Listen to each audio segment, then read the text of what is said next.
Hey, you know what's crazy is like meanwhile we're all over here in here trying to like, well, a couple of us were buying, most of us were getting SPY puts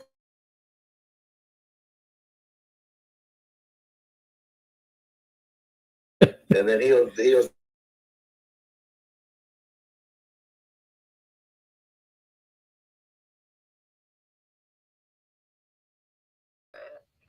No, he cut those.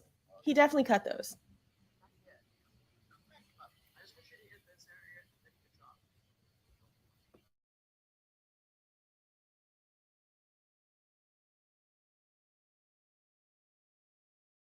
Hugging this line right here. I just want to. I swear to God, if it drops, I'm gonna be pissed. Is it? Yeah, it probably is. They're trying to keep it. I mean, like, I hope that they could just keep it for a little bit. I just want to I just mean, hit but this there's level still right here. time, right? There's still time for a retest.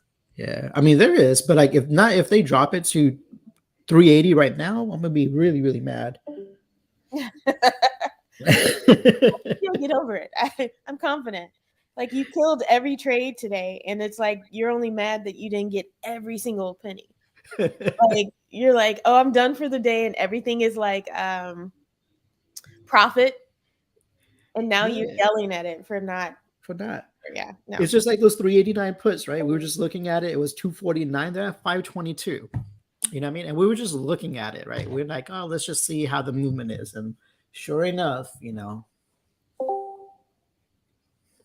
but they are holding on to Tesla right here at the 650 level. They're holding SPY. Like all the like SPY is at the level that it needs to hold. Uh, Tesla's at the level that it still needs to hold. Technically, SPY is not at the level that it needs to hold, right? Like it needs to get to 380 to hold 380. That's very important. No, actually, no, no, no, no, no, no. This is right. I just understood. 383.57 is 20%. Okay, there you go. Because I was like, I thought it was 383. Yes, yes, yes, yes. So this is a very, very important area for SPY. I just realized that, right? Because if they break below this, this is puts them in a bear market. So this is very important for SPY. Dun dun Um, dun. It just got real. yeah, it just got real, right? It just got real. That's why I'm like, all right, well, why is it holding this level? Now it makes sense because if the moment it breaks through, it puts SPY in the bear territory. Officially, we're in bear territory. Break out Hmm. the Teddy Ruxpin if you guys are old enough to know what that is. And Teddy. that would be He said fantastic. Teddy Rooks, man. Hey, hey. Hey, I That's a think mom you're toy. muted. Am I muted? No. Yeah, I could only hear you through, or for whatever reason, I can only hear you through Romeo's. Yeah, because I muted one of the screens, either YouTube. I didn't want there to be feedback. I don't even know if there is. Hold on. Okay, whatever, it's fine. I can still hear you. I mean, you can hear me now, right? Yeah, there's too much, but it'll be like echo though. So I got to figure I out. had to mute one of them. Yeah, I don't know which one to mute. Since Carlos decided to do this without. He's like, With, we're not prepared. Without consent? yeah, okay, you know what? Let me mute the YouTube one. You know what?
mute this one, and then I'll mute this one here.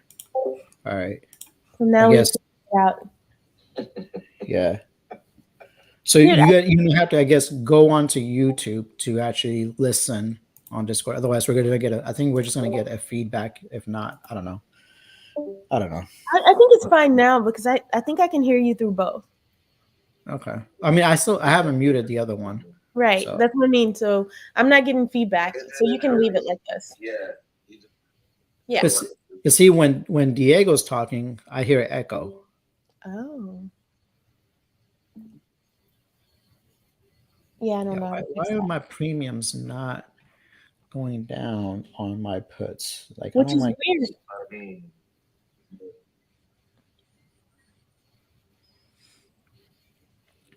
That is weird. This is what I want. I want SPY to hit this right here. That's my Entry point for puts. For my puts, yeah. That's where I want it to hit. And which line is that? Because I know my colors are different. Is that the EMA? The 48. 48. Oh, yeah. I just added that one in, by the way, today. Mm-hmm. I'm looking forward to being able to use it. Seriously. Instead of the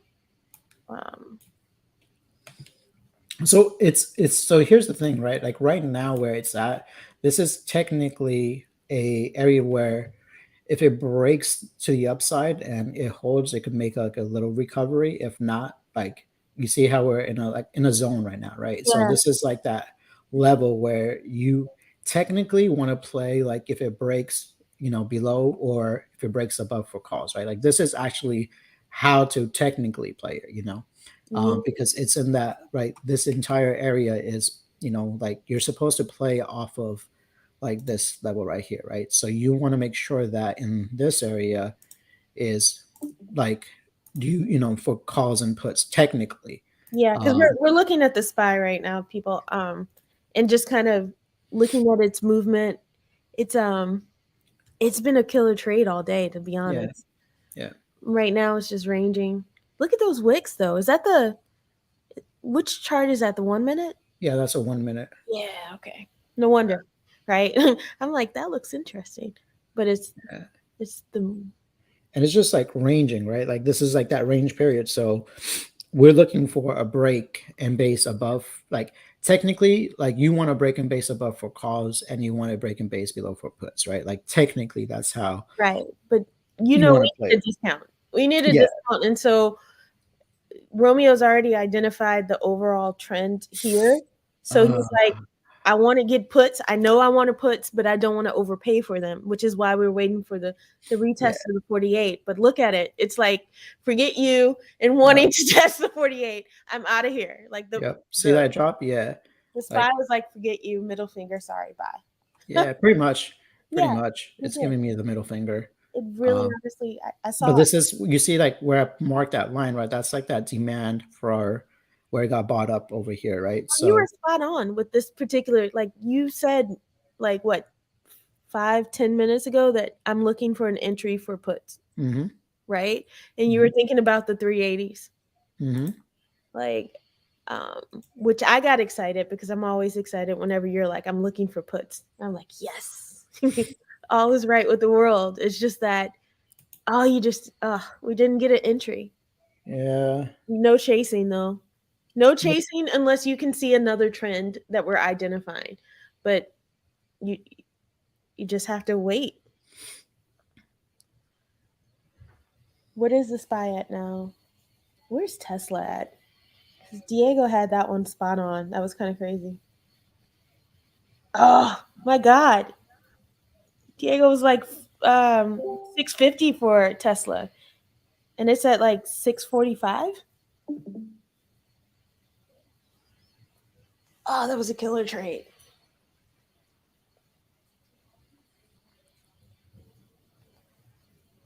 Oh, let me.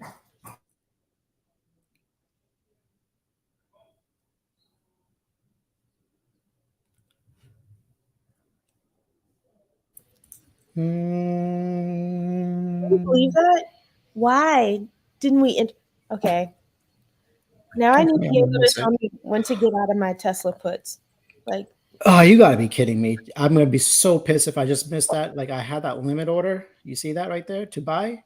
And as soon as I put that shit in there, oh my god. If Do it you see reaches, that? You guys see that? yeah, yeah.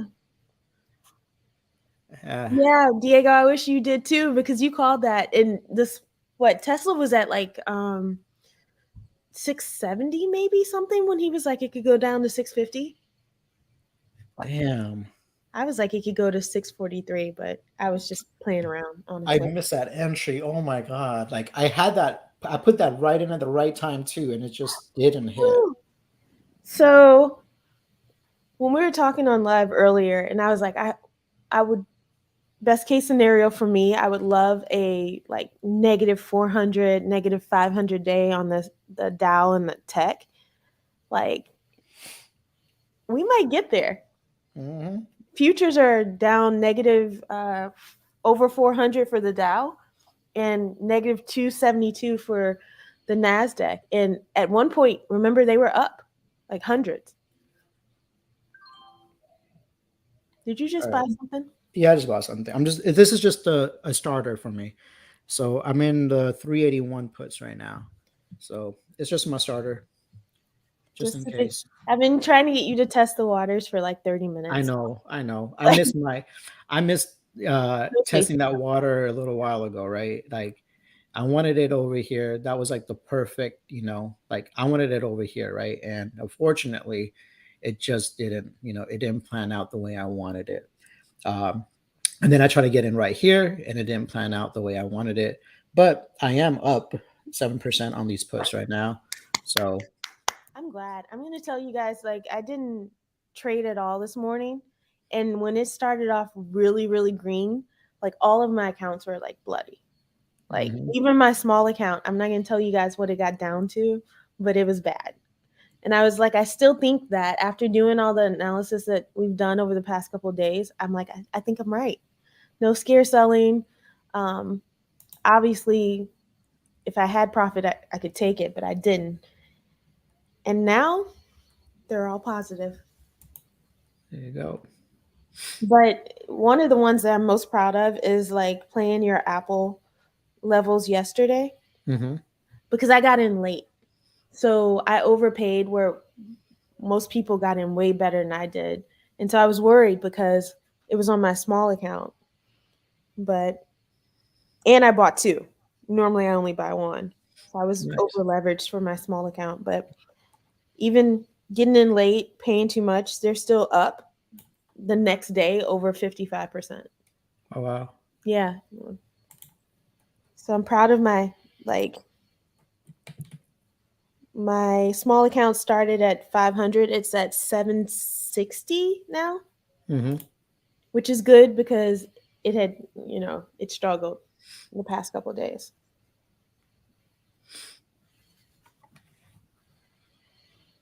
But that Apple call from yesterday from you is what saved it. Nice. Like, whoo, whoo.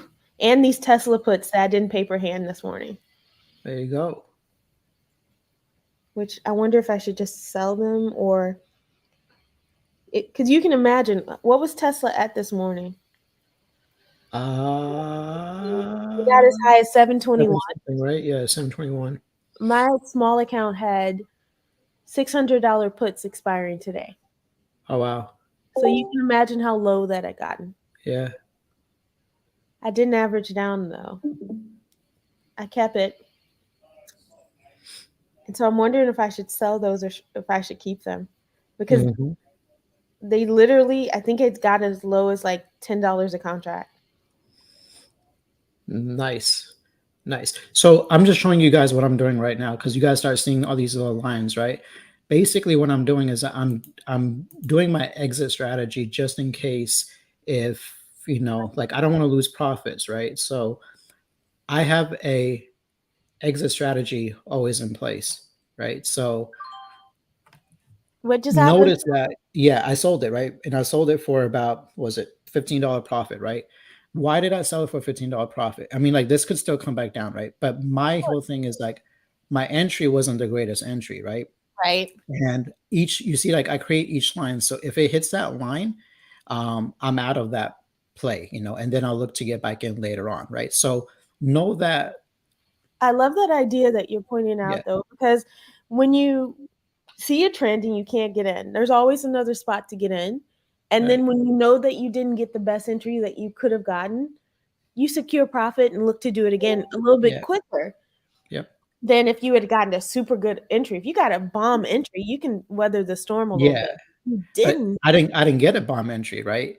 And you see, like I create each levels, right? So as it's going down, like where is it? Like this is the candle, like at the base of the candle, at the base of this candle.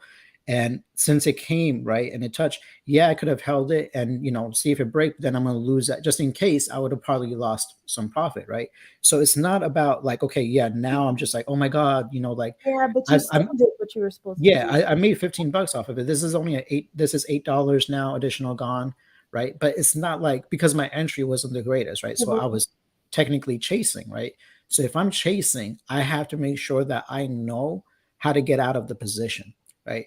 If I would have gotten in, at this level right here, I could still ride it out until it reaches back over here, right? Or start coming back closer. But being that I got it right here, I start making my little line saying, okay, if it breaks this level, like I made different ones, right? So it was first over here.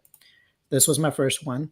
And then I saw the base hit. So I changed it to this one. Then I changed it to this one. If I would have stayed in, I would have changed it to this one. So I still would have been out right now, right? Because it came back and it touched it, right? So, and actually right now, I would have lost profits, right? So I actually made profits, There more you go. profits. Yeah. Why? Because of the timing, right? Like, like as a time goes on, you're making less and less on your profits because they were out of the money, right? They were at 381 puts.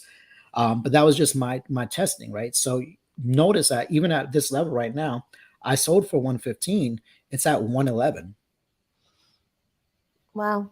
right? Well, So understanding, I mean, now it's back down to 115, right? So that's how I play off of it. I don't, because it's not the best entry, right? So I have to play, and I'm sticking with my you have to rules, be right? smart. So Yeah, I yeah, like that. I like that you did that. And I think that this goes hand in hand with what you showed me, or us, I should say, yesterday about how to put these levels in hmm from yesterday's live stream, because they were super, super easy to yep, do, right? You're like, you identified the bottom of certain candles, um, and now they're coming into play, yeah, right? yep. This is nice. And I know that Diego's probably still holding on to those 380 puts, right, Diego? Bro, Is that, he? I mean, I wish I could have got back into that $20 range again, because that was just a fire lotto play. $8, and they're at $88 right now. Insane. Like that's like the dream that people want.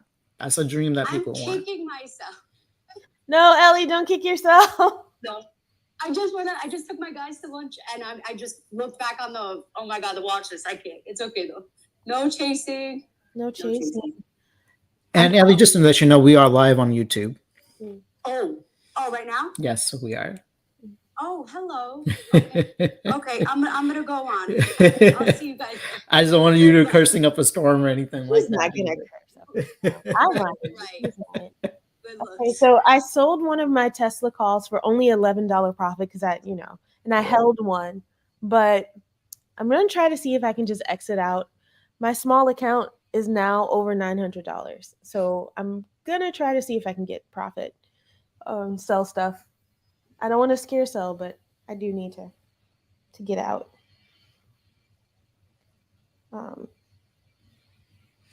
Oh, so remember those Tesla puts that I sold because somebody got on and kind of made me, Paper hand. yeah. They're at 1800 right now. Are you kidding me? Yep, those 650 puts, right? So they're at 1800. Sold for $100 because somebody came on and said, "Hey, the market's gonna turn, right?" And that's why I got pissed off, and and I ended up selling for $100 where we knew that the market was still going down. So Where's Tesla at right now? 633. Okay, Yep, that's pretty incredible. pretty incredible. I missed out on $50 by selling my Tesla put too early, but I needed to take profit. Like I said, The 600 call or Tesla puts for today were down to $11, and I was able to get one for or sell one at 100, so I took it. But I think I'm gonna sell the next one. I'm gonna take profit.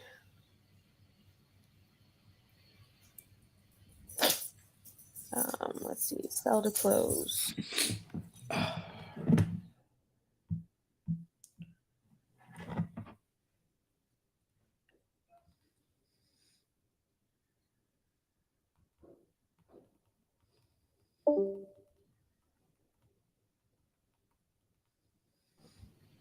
This market's not prompt. Yeah, it's already going back down. 381.87. 381.87. We said it's going to hit 380. Yeah. Like those sweeps that came in a while ago were right on the money. 380, 390. That's insane. Now we might get like, I don't know if we're going to get a relief bounce, but we're already in bear territory now with SPY. So we might not see 400 again in a very, very long time. Okay. Yeah, we are definitely now in a bear market with SPY. It looks like futures are improving a little bit right now. So they bought this up quicker, right? So you remember I was saying earlier when this happened, they didn't bring it up as quick, right? Like this one, they brought it back up a little bit quicker. But I feel like with this doji happening here, we might get that pullback right back down again. But I want to see how it closes on the 5 minute because it looks to me that we might have like a tweezer bottom happening on the 5 minute time frame. So just like a relief, I think it could be like a little relief rally because they want SPY to close above 384, right? We can still see 380, but that doesn't mean that we're in a bear market until how we close, right? So if we close above 384, it's still not in a bear market, right? Because it's how it closes, not how it acts throughout the day. Does it make sense? So give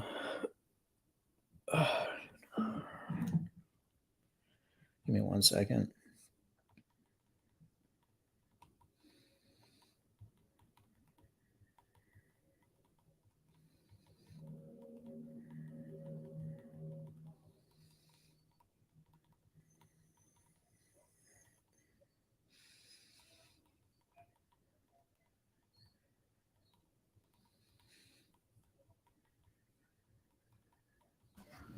So it's interesting. Futures are kind of rangy now. I think they're trying to figure out what they want to do.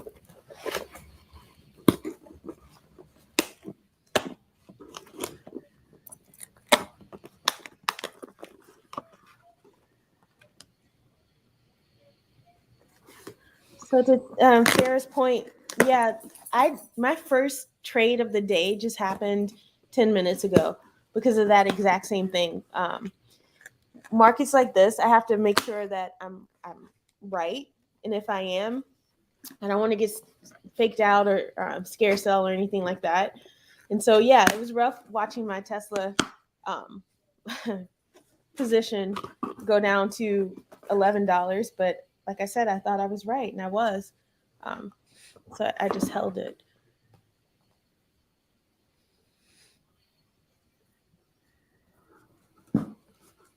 You're looking for VIX calls since you made money on the puts. Romeo, you don't often trade like the VIX or like the UVXY or any of the volatility indexes, right? No, I don't. It's been tricky with those lately only because like we've had situations where the market is really bloody or really green and those volatility indexes kind of just stayed put. They didn't do much. So they haven't been trading that well lately. I do have a UVXY call for June in my small account, but that's basically it. Yeah, I used to do UVXY. I used to love doing UVXY, but I don't like because like the only thing that I don't like with it is that sometimes I feel like it's manipulated, right? Like you'll have the market drop crazy and UVX, like it barely goes up, right? So think about like the levels that we are in with SPY, and think about the levels that we are in with the Qs, right? And where is UVXY right now? And if you look at it last year in October, right, we were like in the in the 30s, right? We're not even at $20 in this crazy market drop that we've had, right? We've had 7 straight weeks of red, and you're telling me UVXY is barely at $17? That's what's crazy. I almost regretted making that purchase when I made it. I was like, I could have spent that money on something else. Yeah. Look at VIX, right? That's the crazier part. Look how low SPY got, and you telling me VIX is only at 31.58? Yeah. Well, I'm glad it's over 30 because yesterday it was like 20 something. I was like, Yeah. this is ridiculous. But it should be in the 40s though. Like there's no reason for it to be in the, you know what I mean? Like that's because it's manipulated, right? Like, that's what I'm thinking. Like obviously I could be wrong. But it's just weird to me that, a couple of weeks ago it was at $38, $36, $37, and SPY and QQQs are at its low, and the VIX is only at 31.58. You know what I mean? Like that for me was just like, which is why I don't pay attention to the VIX price movements. I don't pay attention to VXY because I just feel like it's a little bit more manipulated than it should be. And Just- some people do. Like some people Yeah. trade the volatility indexes really well. It's just, when you need to trade what you know. And if you don't like a certain stock or index, then don't trade it. Then don't trade it. Exactly. Yeah.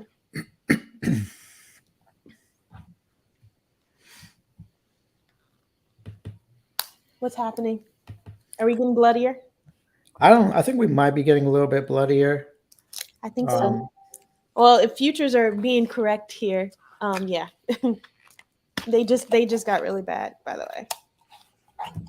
And I think that's the SPY at the bottom left of your screen there.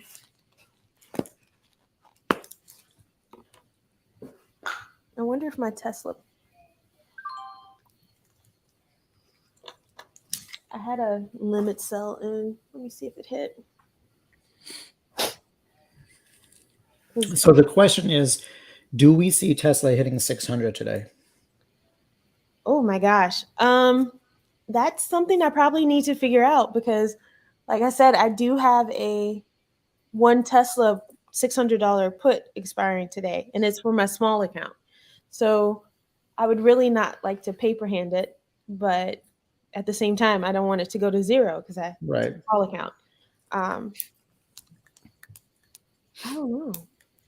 I know that Apple call that those Apple puts I got from your watch list yesterday are up 83%. Oh, nice. And remember, I got a bad entry, so yeah. So I just did a lotto. I'm doing a lotto Tesla put. I need to check my main account because it's holding nothing but puts, and I haven't sold anything today. So I'm in a lotto Tesla put. I'm just trying to figure out where my stop loss is going to be. Again, I get excited whenever you buy puts. So I'm like, yes, he sees something. Let's see if I can see what you see.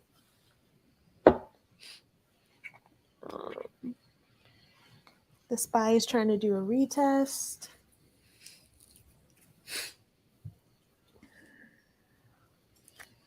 Mind you, I'm just playing with profits, right? So I'm not like, I just want to see how much I'm willing to lose on this play if it goes the opposite way, or if we see a rebound. Are you thinking about the 600s? Yeah, I'm already in the 600. I'm already down on it. I'm just trying to figure out like what would be my exit strategy. These are lottos, right? But I'm playing with complete profits right now. So yes. Okay, futures are improving.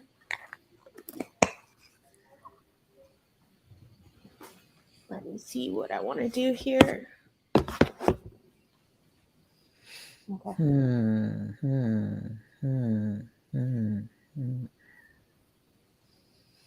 This is what an interesting day. Yeah, I just don't know how much I want. I don't know what I want to do with these puts. They're I didn't I barely paid $100 for it, so it's not like Yeah, I shouldn't have been greedy. I should have just sold them both for 100. 10.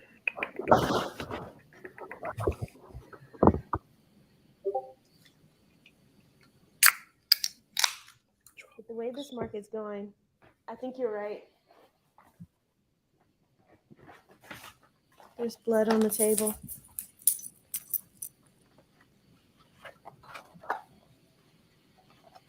I'll be right back. Mm-hmm.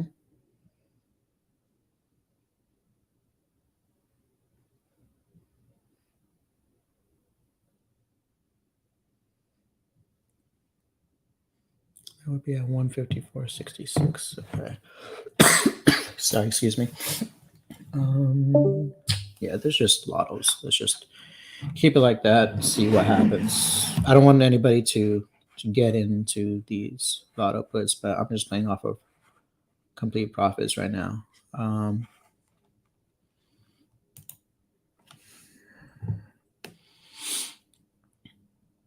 Entry wasn't the best entry. Generally, when I end up play, like the entry is good, especially with Tesla. SPY has a doji graveyard forming on the 5-minute time frame, which looks bad. I'm looking at the 5-minute time frame on Tesla right now. They're trying to hold this level, right? So this might be just. I want to see if this is a continuation, and then the drop again. But right now, there's no indicator showing that it's gonna turn somewhere. Variation. I'm just gonna remove that out completely. Or just I don't want to get wicked out. All right, I'm willing to lose the full amount on it if I have to. It's still gonna be a great day. Yeah.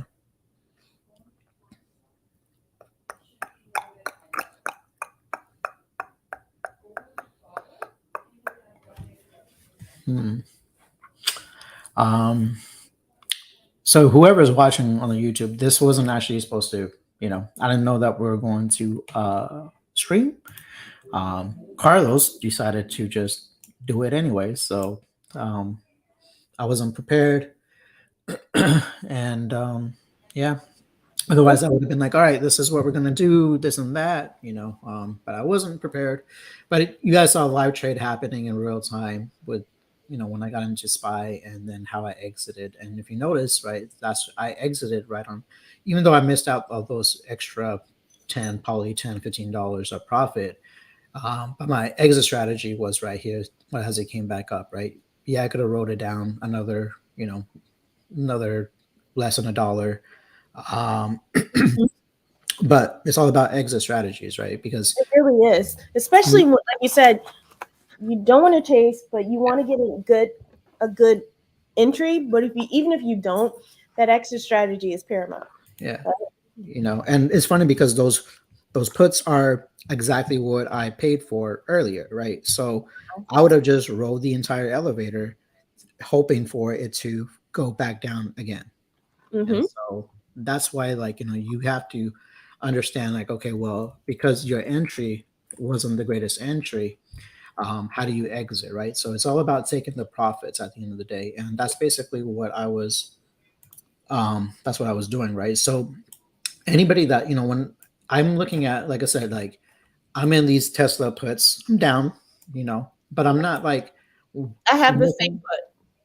Which one, the 600s? Mm-hmm. For today? Yeah, those are the ones that my small account held. So okay. When it was up, when Tesla was 721 this morning, they were down bad. I just didn't trade. Yeah. I mean, I'm still holding it. They're down to they're at $80 right now, right? So I'm just holding on the 5-minute time frame, right? It hasn't made a solid movement. On the 1 minute, right? People are like, oh my God, it's gonna get faked out. That's why I didn't play off of the 1 minute like I usually would, right? For my entry. I did not do that, right? Instead, I just I kind of FOMO'd in, not gonna lie. I felt like it's gonna, I was looking at the 5-minute candle instead of the 1-minute candle for my entry, right? Which So honestly, he's gonna be right, people. He says I, it's I hope normal, but I hope I'm right. seriously. So my mistake, love, was where my mistake was, right? So I thought this was a 1-minute time frame, and yeah, yeah. and then when I'm seeing this red candle forming, right, and I'm like, all right, you know what, like this isn't a bad area to get into these puts because I'm thinking this is a 1-minute time frame, not the 5-minute time frame. Yeah.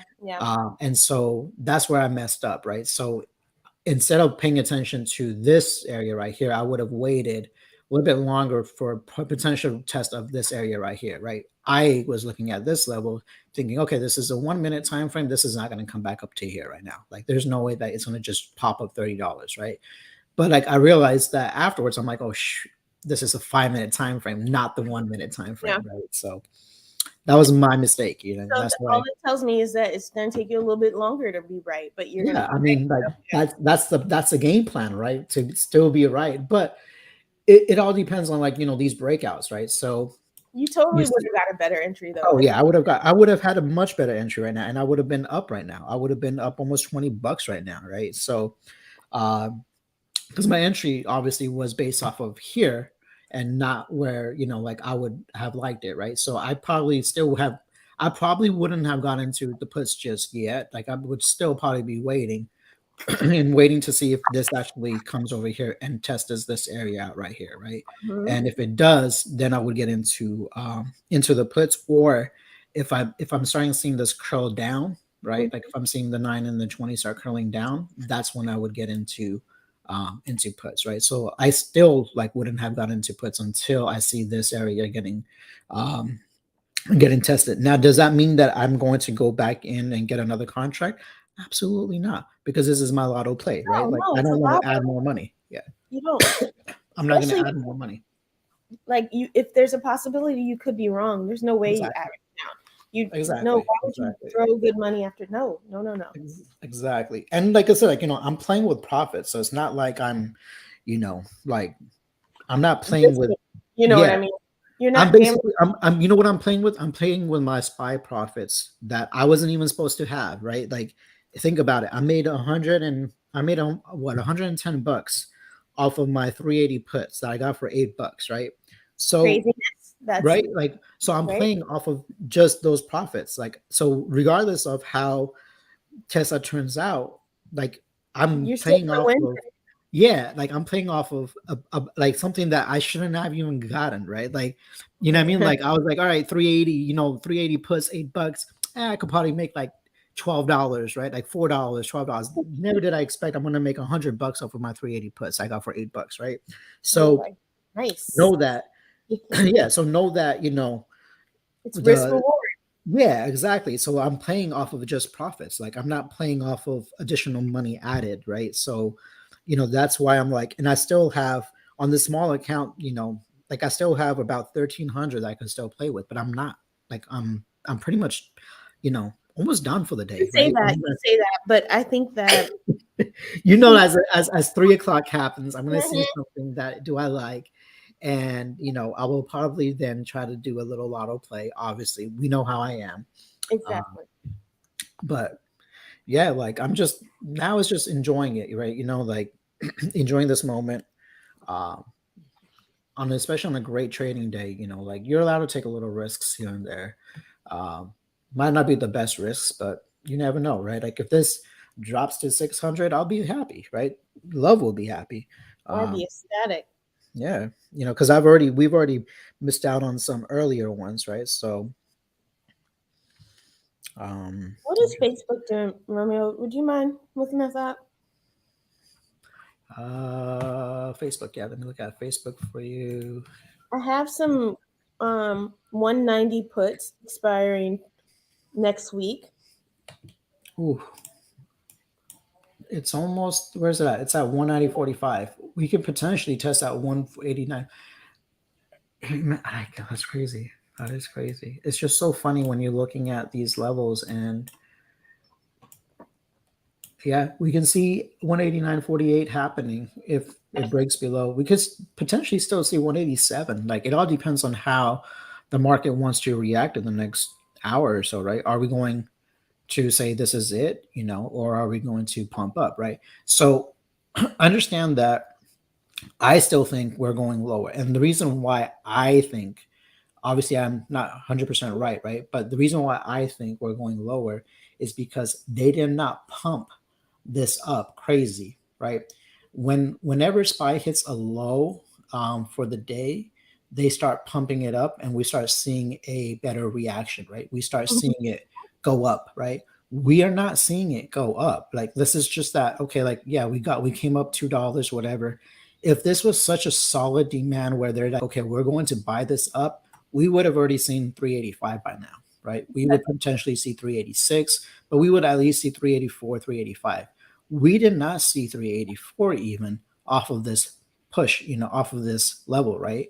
And so understand that, like just because this is being brought up a little bit, it doesn't mean that we're not coming back down, right? Like we are coming back down and you can see it coming back down. And that's why, like, it's it's understand, like you have to understand like how,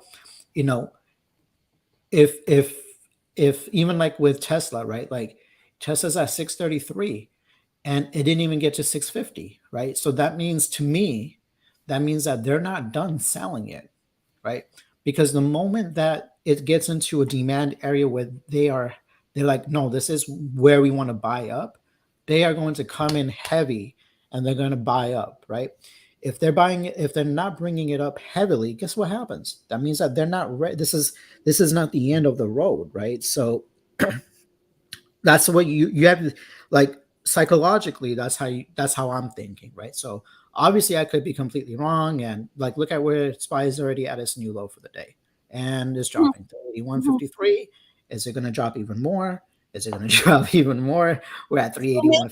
I will get my, remember I kept saying I want the Dow on the NASDAQ to be like negative 500, negative 400. Mm-hmm. Maybe I'll get it. Maybe you'll get it. I might. I mean, what is the Dow? I think the Dow might already be down. Oh my gosh, look at Tesla. Wow. Now the real question comes into play is how is SPY going to react when it touches the 380 area? That's the real question. If it doesn't get bought up again, right? We can potentially see it hitting, not today, obviously. You never know. But you can actually end up seeing between 370 and 375, or 375 would be like the next target. 360 would make it an outside year for the SPY. Yep. And those 380 puts are over $100. Imagine, right? Obviously, I didn't paper hand it. I got 460%. That's not paper handing. Should have held one or two more contracts. Absolutely. 5 contracts from $8. You're up. That's $500, right? So lost out on 400, but how would I know that we're going to go like this, right? That's why they're lottos. I know Diego's still holding, so Diego's probably like, yeah, money. Yeah, Diego, how many contracts are you holding still? He's mad about Tesla. Diego, I thought he didn't get into Tesla. He didn't, but he called it. Yeah, he did call it. He definitely did. My contracts are like barely even doing anything on Tesla right now. Dude, I want to sell mine, but ugh. I don't know. I feel like I want to sell mine too if it doesn't break below this area. It's just taking way too long. I'm impatient. Me too. Because now, like, we are out the money, right? So like the longer it takes for it to break, the less money that we are going to make, right? So those Greeks will kill you. Oh yeah. The more out the money you are, definitely the Greeks are going to kill you. Right? But come on, just drop already. A little bit at least. Let Papa make a little bit of money here.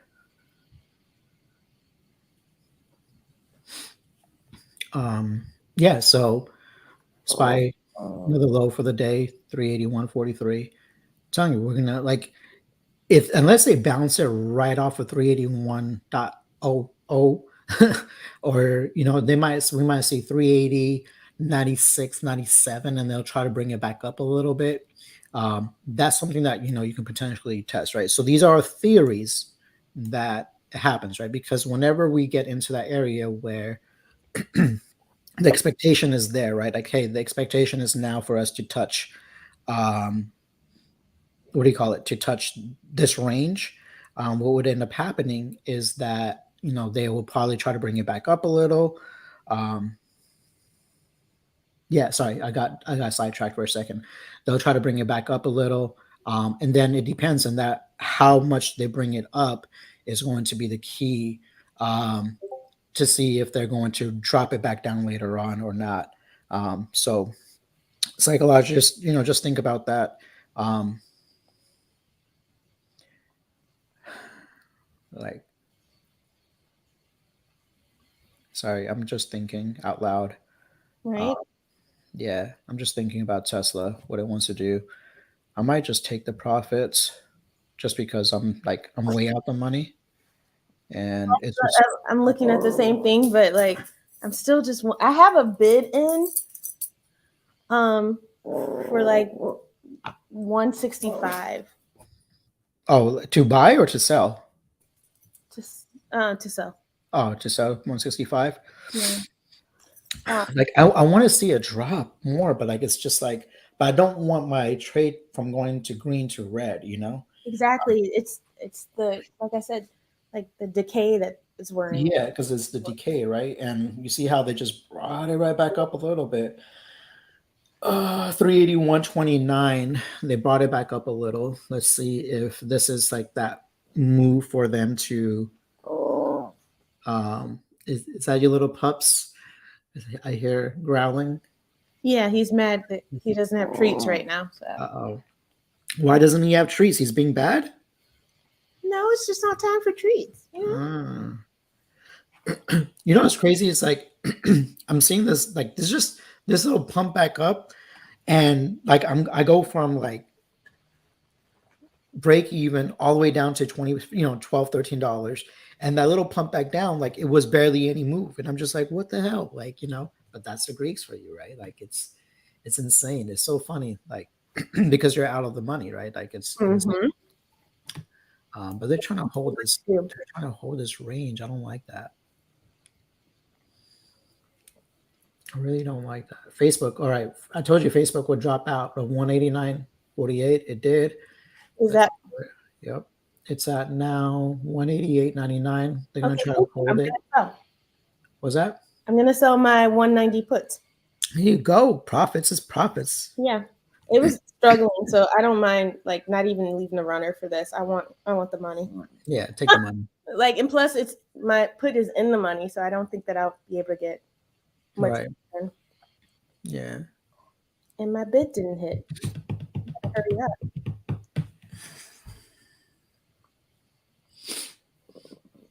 Oh, you know what I should have done? It might hit. I'm gonna leave it. What I should have done was, and this is where my scalping isn't being accurate right now. I should have taken those profits on Tesla and then got back in on the pull up. Okay. Did my Facebook just sell? That's what I should have done. So because of the area that's at. All right, come on. Let's see SPY hit the 380 mark. All right, so this is a jump from 381. So it's barely not even a dollar jump back up again. Trying to grow a small accounts. Rough. U.S. promise of volatility. It is volatile. It has been volatile. It's just been volatile going down. That's what happened. I am. Sarah, I don't see us going back to 340. I mean 400 next week. To be honest, I don't. I think they're going to try to keep it below 400. That's just me thinking out loud. I don't think they're going to let SPY hit 400 next week. If all depends on how we close. If we close in a bearish scenario where we're under 384, 400 is going to be really tough next week. Like I think what's going to end up happening is that we'll probably see like 390, maybe 395, but I don't think we're going to see 400 next week at least. If we're in a bear market, like, because think about it, we haven't seen 420 after the 430 situation. We haven't seen 410 after the pre-market situation the other day, right? So each time these levels that were strong are no longer strong, right? They're resistance areas. So um, right now we're going to see 395 as a resistance before we even try to attempt that. Actually, right now we're technically going to see 390 as a resistance. So there's going to be a lot of resistance around the 390 area, then the 395 area, and then the 400, right? So there's going to be, it's not going to be as easy as it used to be, because we are, especially if we close below 380, 384, we're in a bear market with SPY. And you'll get a few rallies here and there, but you're not going to get, like, I don't know if we're going to get 400 like right away. I mean, I could be wrong, but this is just thinking out loud, just based off of what it's been doing. Like, when's the last time we saw 420 after the whole FOMC? Right? Like, the next day we dropped from 430 all the way down to 400 or whatever it was. We haven't seen 420. We haven't even seen 415. Right? So there's so much, and now we're all the way down to 380s area. Like, I don't know how much long, like, especially if it keeps dropping, right? Like, we can, the next test will be 370, right? 375, 370 is like the next big one is 370. After that, the next big one is 350. Like, it's a $20 difference between the next big ones, right? So Love looks at, the algos, and she looks at, the option print, like the sweeps and all that. If there's people looking to get 350 puts, that would tell you something, that we can potentially see, right, Love? Like, Love is more accurate with that kind of stuff, right? So she pays attention to those numbers. I don't really pay attention to those numbers. I just pay attention to what's in front of me, right? But Love is really. Put just sold. I scare sold. I can't take it. My small account can't take it. I'm like in the same boat as you. Like, I'm just like, I don't know what I want to do with these Tesla puts. They were still in profit. Right. I just took it because I can't risk it with my small account. I need that Yeah. much. No, yeah, you can't. But I am diamond handing those Apple puts that I got from your watch list yesterday. They're over 100% now. Nice. Yeah. Nice. So, and I sold those Tesla calls, but yeah, I definitely, you should see if the SPY was going to somehow rebound anywhere close to 400, you would have started to see some buying, like some sweeps coming in, things like that. So not yet. It's not there yet. Yeah, I think I might be out of my Tesla puts too now. Like, I don't like it. It's just. And plus, I have other plays that if the market keeps going down, they'll make money. So yeah, I don't need to risk that.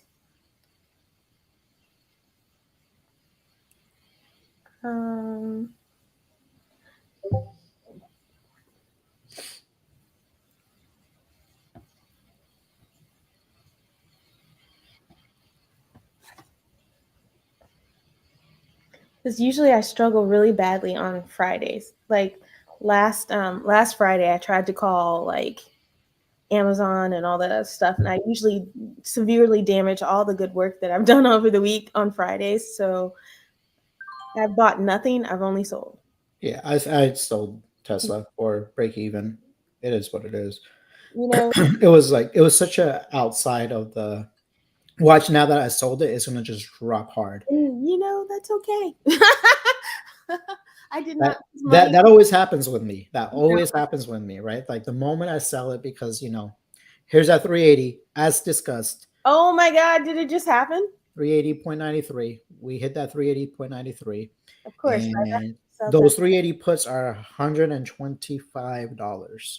They were for $8, by the way, this morning. They're at $125. The moment that I didn't buy 10 contracts is where it kind of screwed me, right? Yeah, because you could have easily scaled. Yeah, like I could have scaled out. Like I I had 5. I sold it because that's 400%.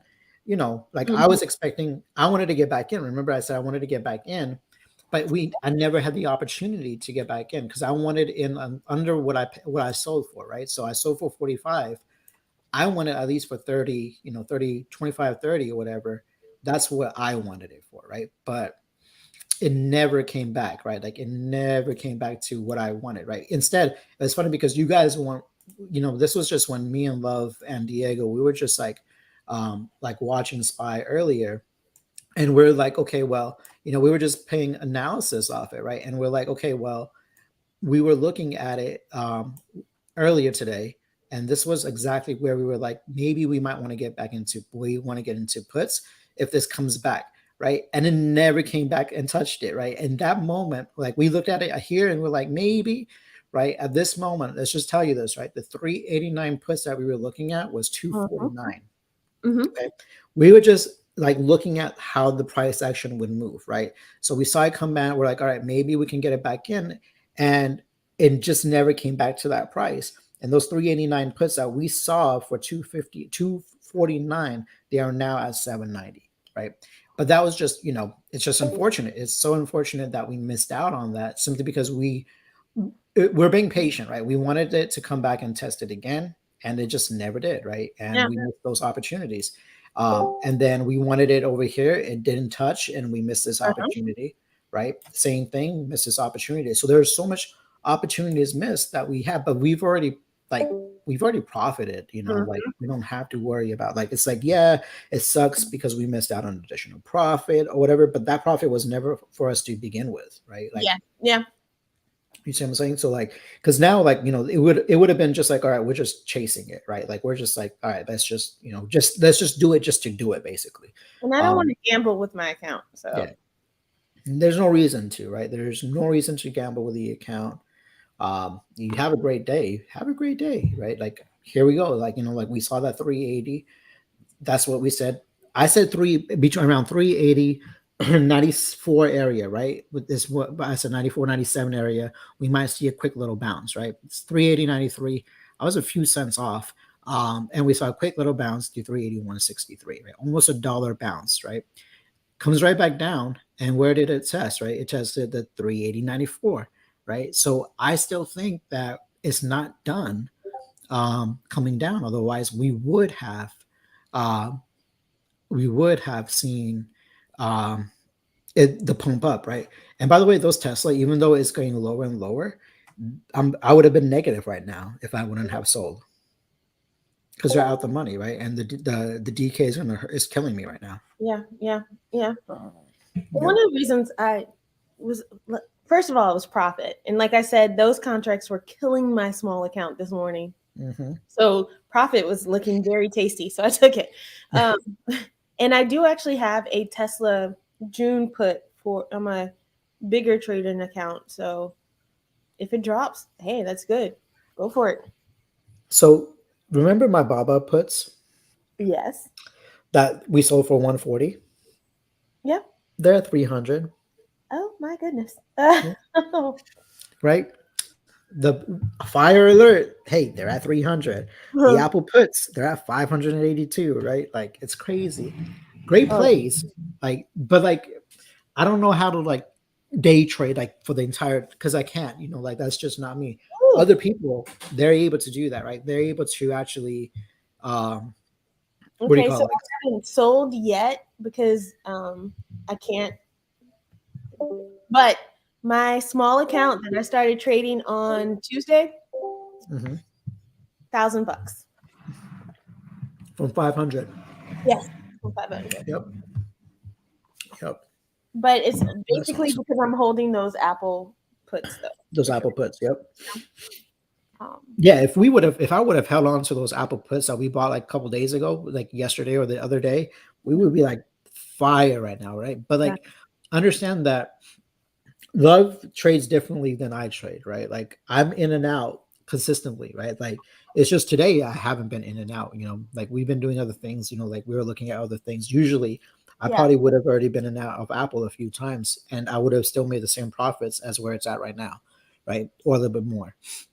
But like being that, like I had a goal in my mind that I wanted to hit. I hit it, and even I was telling Lev earlier, like I don't know if I like, I don't know if I want to do more plays or not, simply because like I've already made my profits. Like I've missed out on a lot of profits today because of I had two Tesla puts earlier, and I would have made an additional 6,000 today, right? So I missed out on $6,000 worth, and that would get a trader really, really depressed and emotional. You'll get on tilt if you do stuff like you. Yeah. Well, And then what did I do? Like I still played, right? I was still upset about, not holding on to Tesla, or, being kind of like scummed out, like sold out because somebody said something or whatever. And, at the end of the day, like I still made more plays, right? Like I still went to look for other plays, and, and it sucks because you're just like, man, like I missed out. And a lot of traders, what would end up happening is that they would start now trying to get that $4,000 or $5,000 worth of play, like try to find it somewhere. You can't do that, like, and understand that just like how you're able to make 3,000 on a play, whatever your contract is, you're able to lose that same amount and off your premiums, right? If you're not careful, right? So because the market gives you the money doesn't mean that you could be, like you're being greedy or whatever. You're playing it right. Yeah, you can make as much as you can. But imagine you sitting in it, and you imagine you getting into a play and you're at 4,000. Now you're trying to get greedy and you want to get to 5,000. And all of a sudden now your 4,000 turns into 2,000 to 1,000 because you're waiting for it to come back to 500. Now you're like, shoot, what do I do? Do I just take the profit? Now you just took profits for $200, right? Same opposite way, right? Say, for instance, I got into those puts and in the morning and I sold it for what was it? 150 or whatever it was.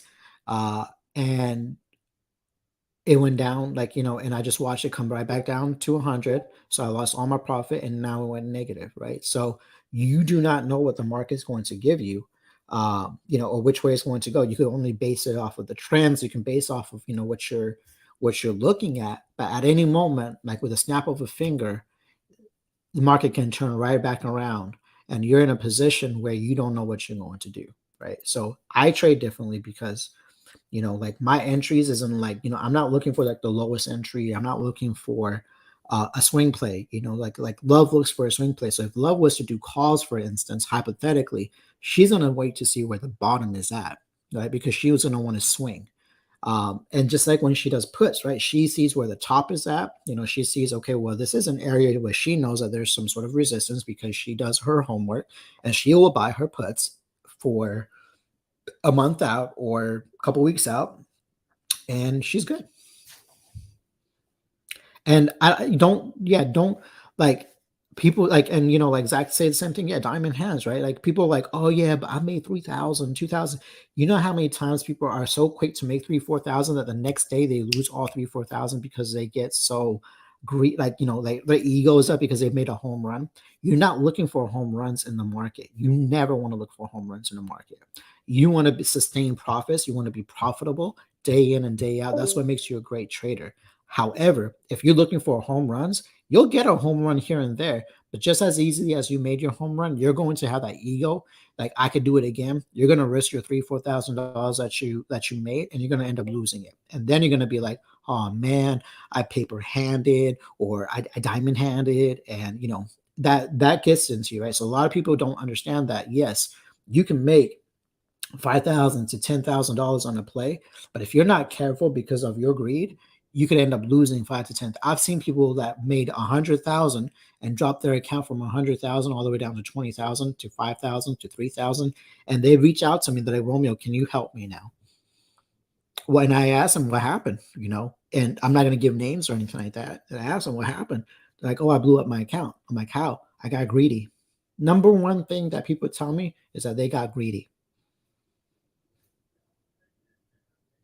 That's a lesson that you guys have to understand. Like, you're getting profits in a market that's very volatile.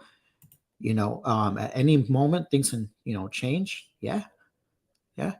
And if you look at the bottom 380.54, right? This is the first time that is like it could still come back down. Like this is a 20 that is testing right now, but we nailed our entry. We said SPY's going to hit 380 today. It hit 380.54. What else? What other prediction do we need to make? Could it hit 375? Absolutely. We've only dropped $7 for the day. We've seen SPY drop 10, 15, $20, right? We've seen a 4% drop. We're only at a 2% drop. Does that mean that you just jump in the gun and get a put?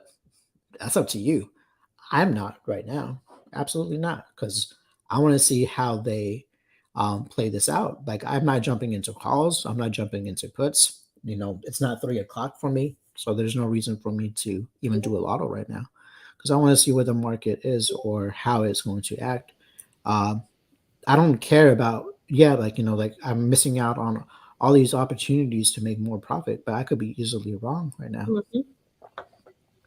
I mean, I'm sorry that if I'm going, if I'm giving you guys a lecture, it's not about a lecture. It's just you have to understand. Like, I've seen so many that like they're posting things and they're like, oh yeah, like I made a killer play, and then next 2 days later, they don't talk much, and I'm like, what happened? Oh, I lost. I just lost $3,000. I'm like, yeah, how? Oh, I did 10 contracts on a SPY put because I felt like it was going to go down, because you felt like it was going to go down, right? But why did you do 10 contracts? Have you ever done 10 contracts before? No. So what made you do 10 contracts? Because I think I'm going to make, because I want to make $1,000 to $2,000 on the play. If you've never done 10 contracts, why are you going to do 10 contracts now just because you had one home run? Mm-hmm. Right. And that's what, like, Love gets home runs all the time, but then she also has some bad days, bad days, right? Like, yeah, like when you play risky and when you don't take profit, you're always risking it could go to zero. You have to be aware of that. Like, sometimes you'll see, oh my goodness, I see 15% in like 15 minutes. Yep. You're making a choice to say that's not good enough. You could take that. Like, you have to put it into perspective and know that not just out there looking for home runs and you're looking to get 100 or 1,000. You have to understand that every time you pass up on profit, you're potentially increasing your chances to get zero. Yep. We have a lot of members that do the same thing. We have a lot of members that do the same thing. They're up 200%. They don't take the profits. The next day, they're red. Yeah. And that's what market we're in for. Yeah. Like, that's almost a certainty, actually. Yeah. Like, so when I swing, I have to keep that in mind, that I'm not trying to predict that a trend is going to keep going. I'm trying to see if I can identify a trend that I think is going to happen. Mm-hmm. Right. So if we're red and I have puts, I'm going to take that profit. And my idea is that I'm going to wait until we have a green day and buy back cheaper. Mm-hmm. So even though I don't day trade and I swing, okay, so the SPY already went over the 48? 30, yep, they already went over. Okay.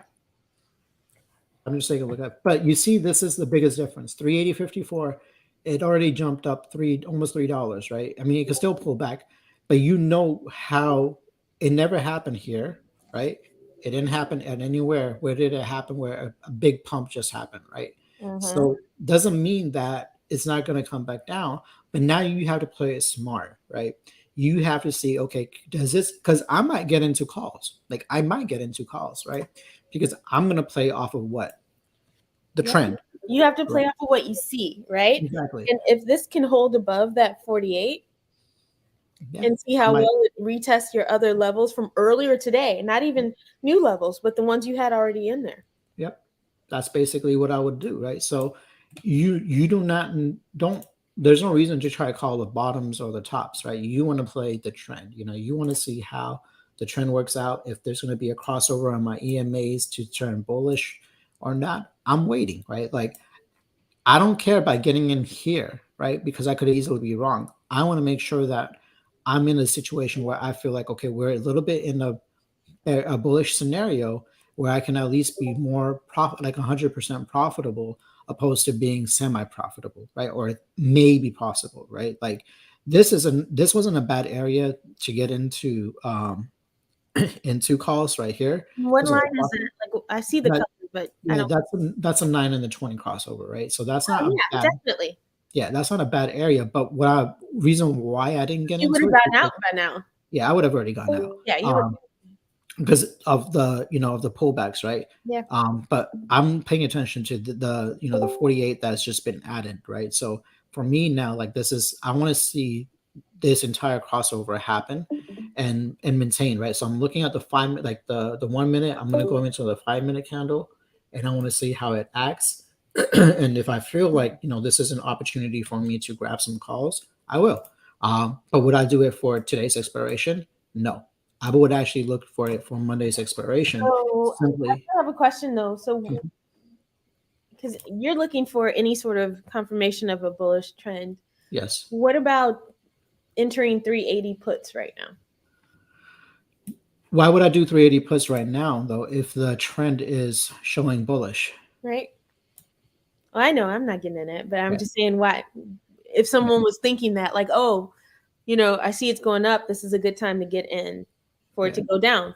There's nothing telling you right now it's going down. Not yet, right? So if I'm looking at the 5 minute, right? So you see, this is the 20 right here. You see how like it got kind of almost rejected, right? It got rejected at this 380, 302 area, right? So I got to see how it holds, right? So yes, now the 9 has crossed over the 200. I mean, the 48. But my 20 hasn't crossed over to the 48. I'm very patient, right? I'm very patient because now I've already missed out on this opportunity right here on this bounce, right? So I'm not going to go chase it. Remember, I always say that you never buy puts when it's outside of the 9. You never buy calls when it's outside of the 9, right? It's the same. My rules is I'm okay with missing out on on all this plays or whatever, but I will always make sure that I am very comfortable with my positions. Um, so you see, like if I would have gotten into these calls over here, now I would have been like, oh my God, do I stay? What do I do? Right.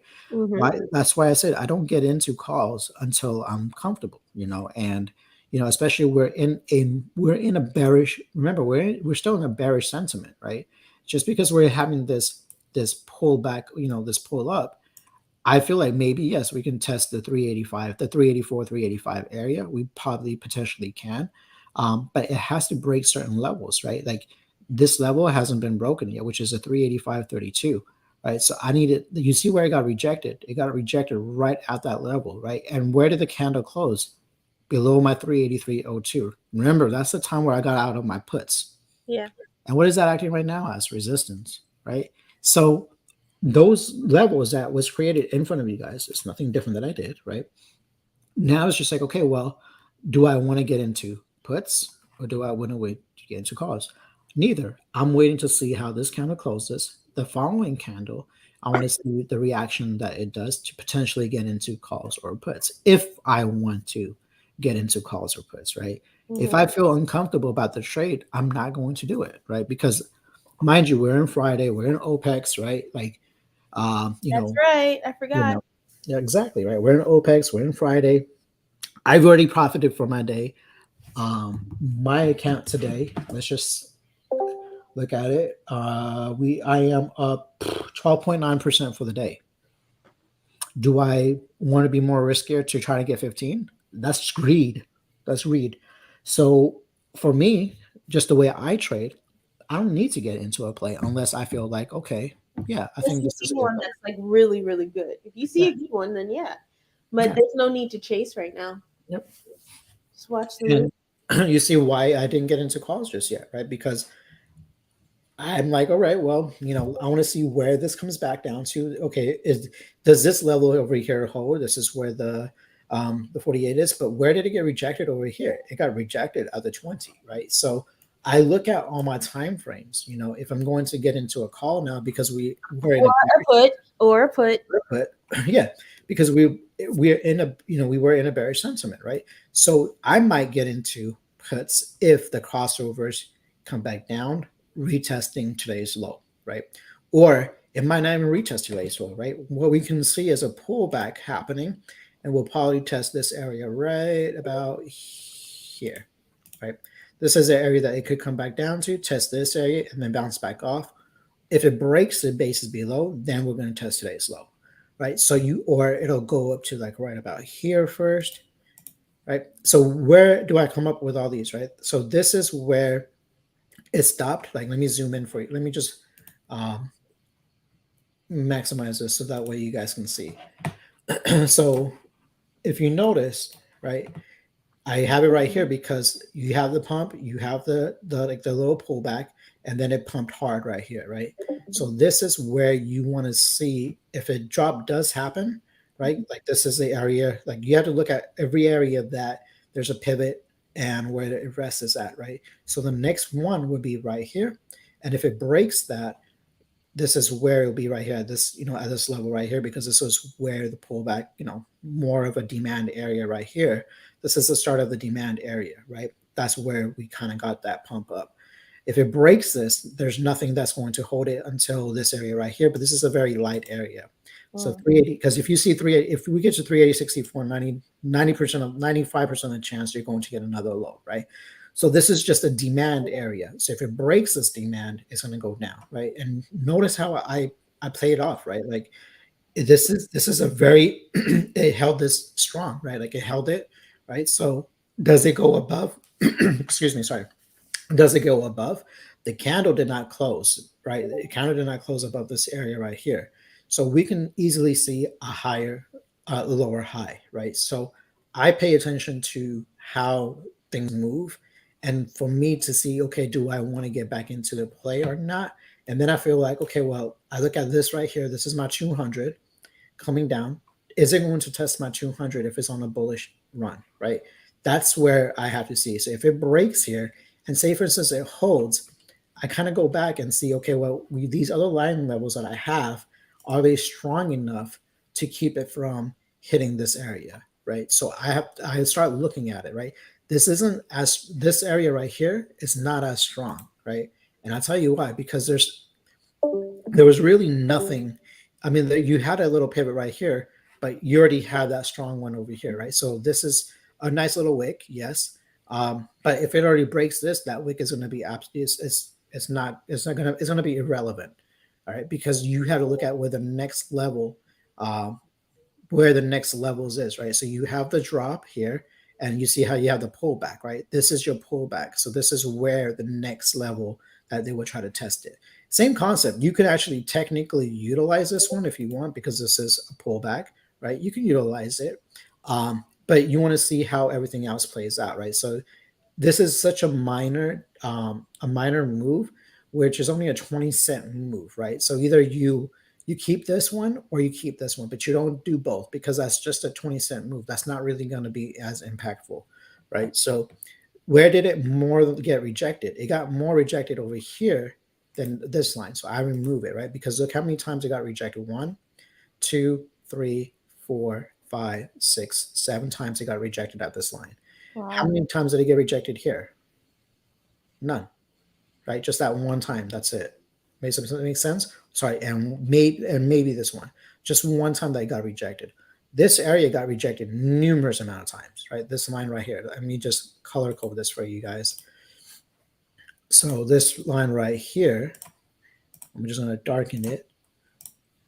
That basically, if I was to do my zones, this is where my calls would be. Breaking base above here for calls, and this is my first price target, right? This is my second price target right here, right? So nowhere, if you want to be a little bit more careful, you could do this one instead, right? So know where your price targets are if you want to get into call. Just like how I give you guys a watch list, this is exactly now how you play a watch list based off of intraday trading chart, right? So if it breaks in basis, holds, this is a potential an area for you to get into calls, because you know that it can test 384.04, it can potentially test 384.57, and towards the this area right here, which is where let me just put it right here, because this is where all these other candles are, right? So these are the areas that where it can test. Look at this. I'm not going to get into it. I just want to teach you guys this, right? So look how this happened, right? Remember I said that if it breaks, does its candle hold, right? Does this area hold? Right now we broke, right? Where does this close? Following candle, where does it go? And then you can get into your calls potentially testing where where it can test 384.04, 384.57, and towards these areas, right? So I'm not getting into anything because I just like I already would have gotten, if I wanted to get in, I would have gotten over here, but I'm teaching you guys, right? So some people, you guys can get in if you guys want to. There's no reason not to get in. You can wait for a pullback if you want, but this is why I said, like, when it breaks some bases above here, I want to see this pullback. I want to see how it closes. If this 1 minute candle closes above, it's not a bad idea to get into calls if you can play the 1 minute. However, if you do not play the 1 minute chart, you do not know how to play the 1 minute chart, you do not play it. Look at your 3 minute time frame, which is your bigger picture, because if you cannot get in and out properly, then you're going to get wicked out and you're going to go green. You're going to go red, right? This is your 3 minute, right? Wait to see how your 3 minute closes. Look where this is at on your 3 minute. What is this? This is your EMA 48, right? We play the EMA 48 on the 1 minute chart. This is on 3 minute time frame. Your crossovers hasn't happened yet to be on a bullish sentiment on the 3 minute time frame, right? Your 1 minute is for like those experienced traders that know how to trade and get in and get out, right? For people that are not as experienced, they want to wait for the crossover. This is your crossover, and they want to see how this level holds, right? Your 3 minute time frame, you want to wait to see how this holds. Just because you've missed out on opportunities, it doesn't mean that you're not going to be profitable. Would you rather be profitable playing it safe, or would you rather be profitable being risky? That's where you have to figure out, right? So know like your different time frames, see how they're acting before you get into a position or a play, right? Look at on the 5 minute time frame, right? You have to zoom out. Just because a 1 minute is doing something like amazing or crazy, look what your 5 minute. Your 5 minute hasn't even closed on this candle yet, on this at the call entry, right? I like to pay attention to all my time frames before I do anything, just because I want to make sure that I'm in the right play. This is on a 5 minute time frame. Let's go back to the 1 minute time frame and see what it's doing.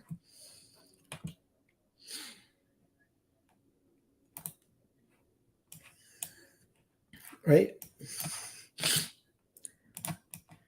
And here's your pullback. So it's like I said, right? Like you want a pullback. Here's your pullback. You want to see how this pullback works, because if it breaks some basis above, right? Here's your pullback. If it breaks some basis above, yes, then you could potentially get into calls. That's how you play it, right? Like imagine you getting into here because it broke right away. You did not wait for that confirmation because you've lost out. You're already down. Doesn't mean that you're wrong, right? But you've chased it, right?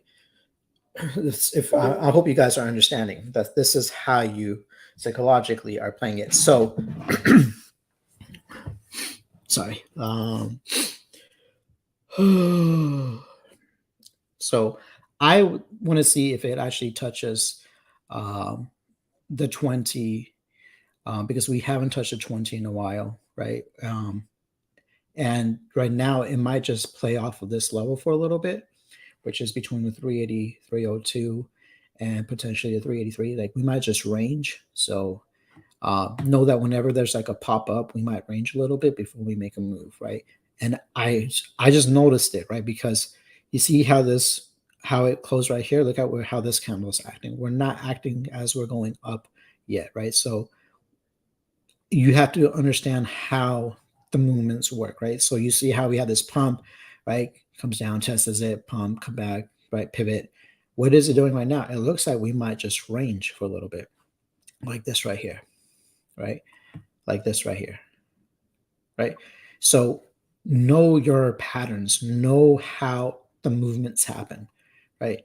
Which is why I said that, look, the call entry that I'm saying, it came through, but it has not sustained, right? This is only on the 1 minute time frame. Remember, I said look at the 5 minute time frame, look at the 3 minute time frame, and you don't need to go chasing until you are 100% convinced that this is a movement, right? Because now you might have a pullback. The pullback can happen to right here, right? And then potentially right here, right? So know where all your pullbacks are. It doesn't mean that you get into puts unless you're able to scout, because we still do not know what it's going to do, right? Like does this hold, right? If it doesn't hold and this starts crossing over to the downside, then you have to now look for, okay, where are the areas that this can go to?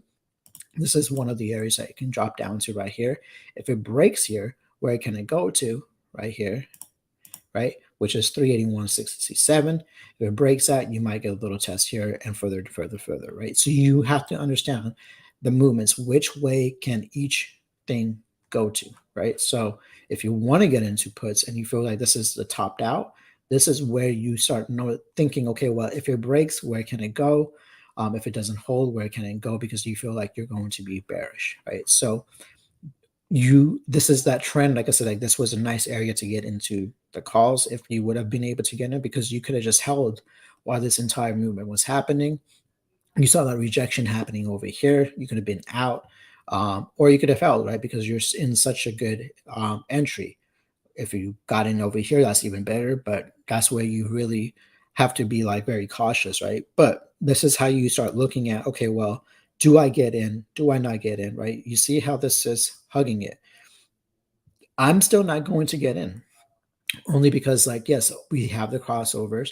I want to see how certain candles close, right? I would start looking at different time frames. I'm just being cautious because, like, I don't have to trade. I've already made my money for the day. I don't have to trade, but I might want to trade, right? Because we are like, I don't, and the thing is that I'm not going to just trade because we're live now. You know, my mentality wasn't to come in here and and just be like, all right, yeah, we're going live or whatever. And it's funny because, yeah, I don't like, some people will look at volume and MACD and blah, blah. I look at what's in front of me. I gave you guys every single prediction happening without looking at volume, without looking at MACDs, without looking at RSIs, without looking at option flows, without looking at anything. I was able to give you guys accurate price targets by what? Price action. You don't need fancy indicators playing any positions, any SPY or anything like that. But you know what they say, that like everything else is lagging, right? Price and volume are the only real-time indicators, actually, right? Because they're right now. Everything else is got some sort of lag, even the VWAP, everything except the price and volume, because it's what you're seeing right in front of you. It's real time. That was a good entry for calls right there. See where that rejection happened at 384.04. All these price targets, look at the price, like that's the movement, right? Where did this reject it? 384.04. There was 384.04 earlier, right? Like, know like how it works. 384.04. This is where that base level happened, right? This is where it was acting as support. This is a strong area for resistance. Like, understand like your price levels, understand where your targets are. You do not need to rely on all these other indicators and stuff like that. Rely on the support level and the demand level, the support, the resistance areas throughout the day. That's all you have to utilize to trade. You know that, okay, well, just like how I give you a watch list, if it breaks in basis, what do? Right? Look at your 5-minute candle. This is your 5-minute. It broke right here, right? This is your retest candle, right? See how this 5-minute interacts. If it closes, if it closes on here or even above, it's not a bad time to get into your calls if you're comfortable with it, right? Because you already know where your price targets can go, right? So this isn't a bad move, right? Like, but like for me, I don't like it because it's, what time is it? It's almost 2:00, right? Now it's like where, it's going to get a little crazy, right? So I got to make sure that I'm 100%, like accurate, or I'm comfortable with making the trade, right? So yes, we are in, this is more of a little bit of a bullish scenario, but look how we popped off of the 380 mark, right? We haven't had that pop here. We didn't have that crazy pop here. It happened over here, but just as easily, this can get rejected and come right back down, right? So know that I've already missed out here. I missed out here. I missed out here, right? I don't care, right?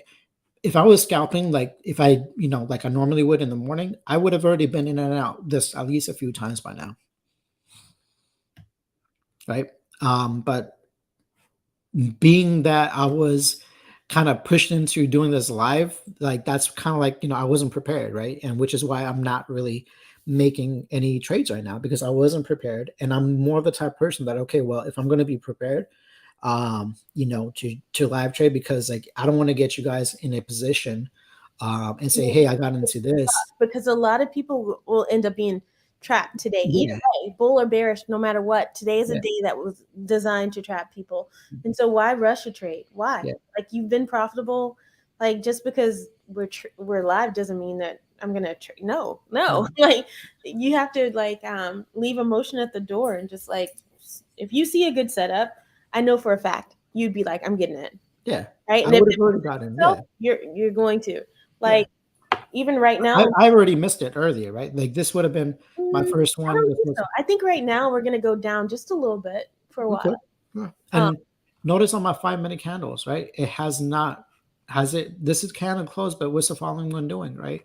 Why do I pay attention to my different candles, right? Because this, you can scalp this quickly, right? If you're not quick enough, your contracts are basically whatever you got it at this level, it's going to be almost the same thing at this level right now, unless you got it at a really good price, right?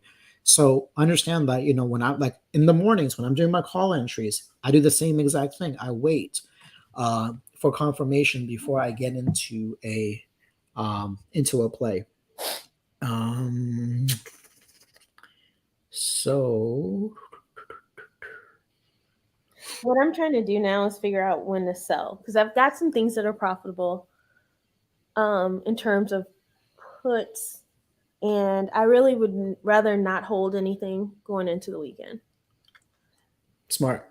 I'm just trying to sell for max value today, which I could have, like, if I was paying attention, I was actually eating lunch. So like 30 minutes ago or so, I could have done it, but like, I wasn't paying attention at that time. So now it's like, okay, do I just sell now? I'm just watching everything just to look at where my exits are for some of the puts that I have. Because I do think that overall that we might see a trend to the upside right now. Mm-hmm. And so I'm like, should I just sell now, call it a day, and just be okay with what I have, and no past FOMO about what I could have had 10 minutes ago or whatever? Yep.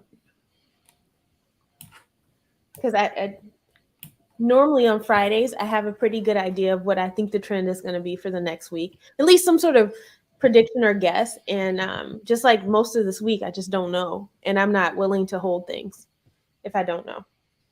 Right. So I'm thinking the market right now might give me my exit.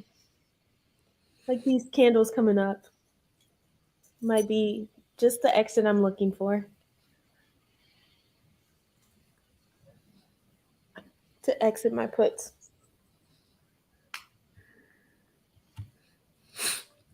Yeah, exactly. You take small wins and you're happy with them. Which I think right now is going to be my exit. I'm not feeling too risky today.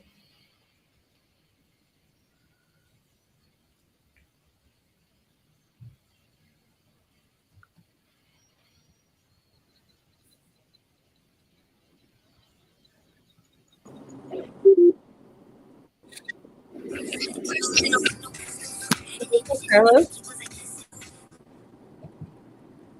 Hey, Carlos.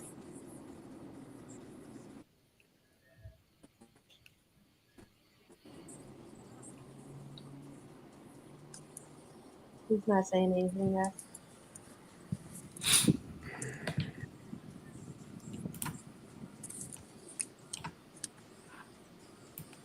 I'm just like looking at different time frames right now. Romeo, can you hear me? Yeah.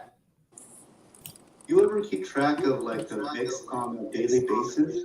I'm looking at the VIX, and I have a ascending trend line that was put in place like maybe a month ago. And VIX rejected there, rejected there.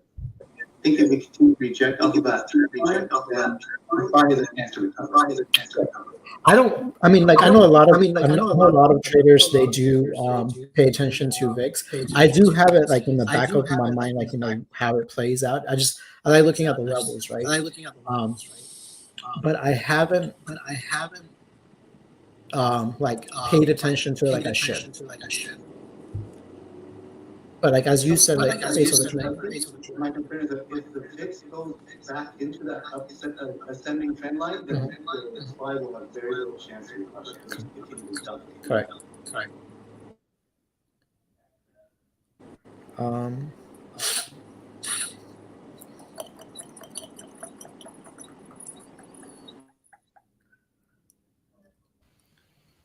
So am I getting my exit? Is this a good exit for my puts? Let me see.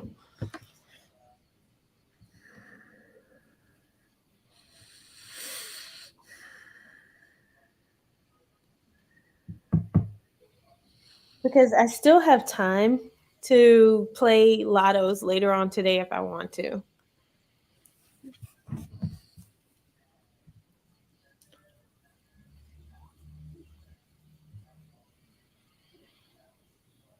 What are you looking at, Romeo? I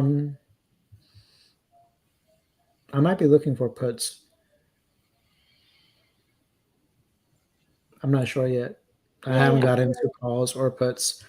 I'm like we're in that range trading, you know what I mean? And so it's in my call target. I'm waiting to see how we can just close because I want to get into calls, but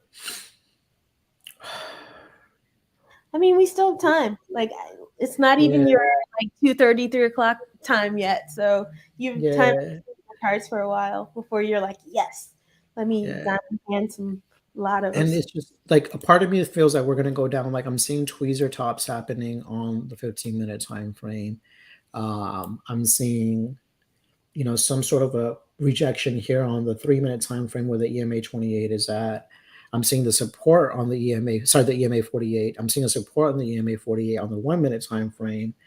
And it's just like, and my crossovers hasn't happened yet to be bullish on my 5-minute time frame, right? So this is why, like, like a lot of traders, they take their time because there's so much happening on different time frames, right? So like I could get into puts and based off of just what I'm seeing on certain different time frames, and I could be completely wrong, or I could be completely right, because I'm not 100% accurate in what I'm seeing, right? So I feel like I'm going to see I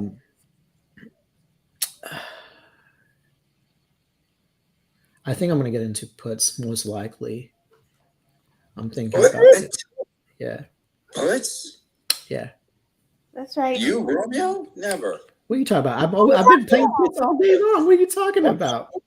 He was like only playing puts today, actually.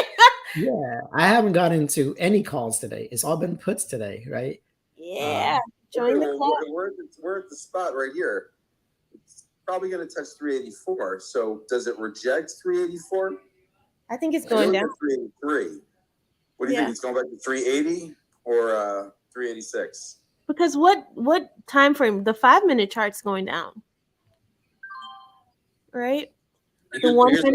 Whatever I pick and Romeo does the opposite, he will be correct and I will be incorrect.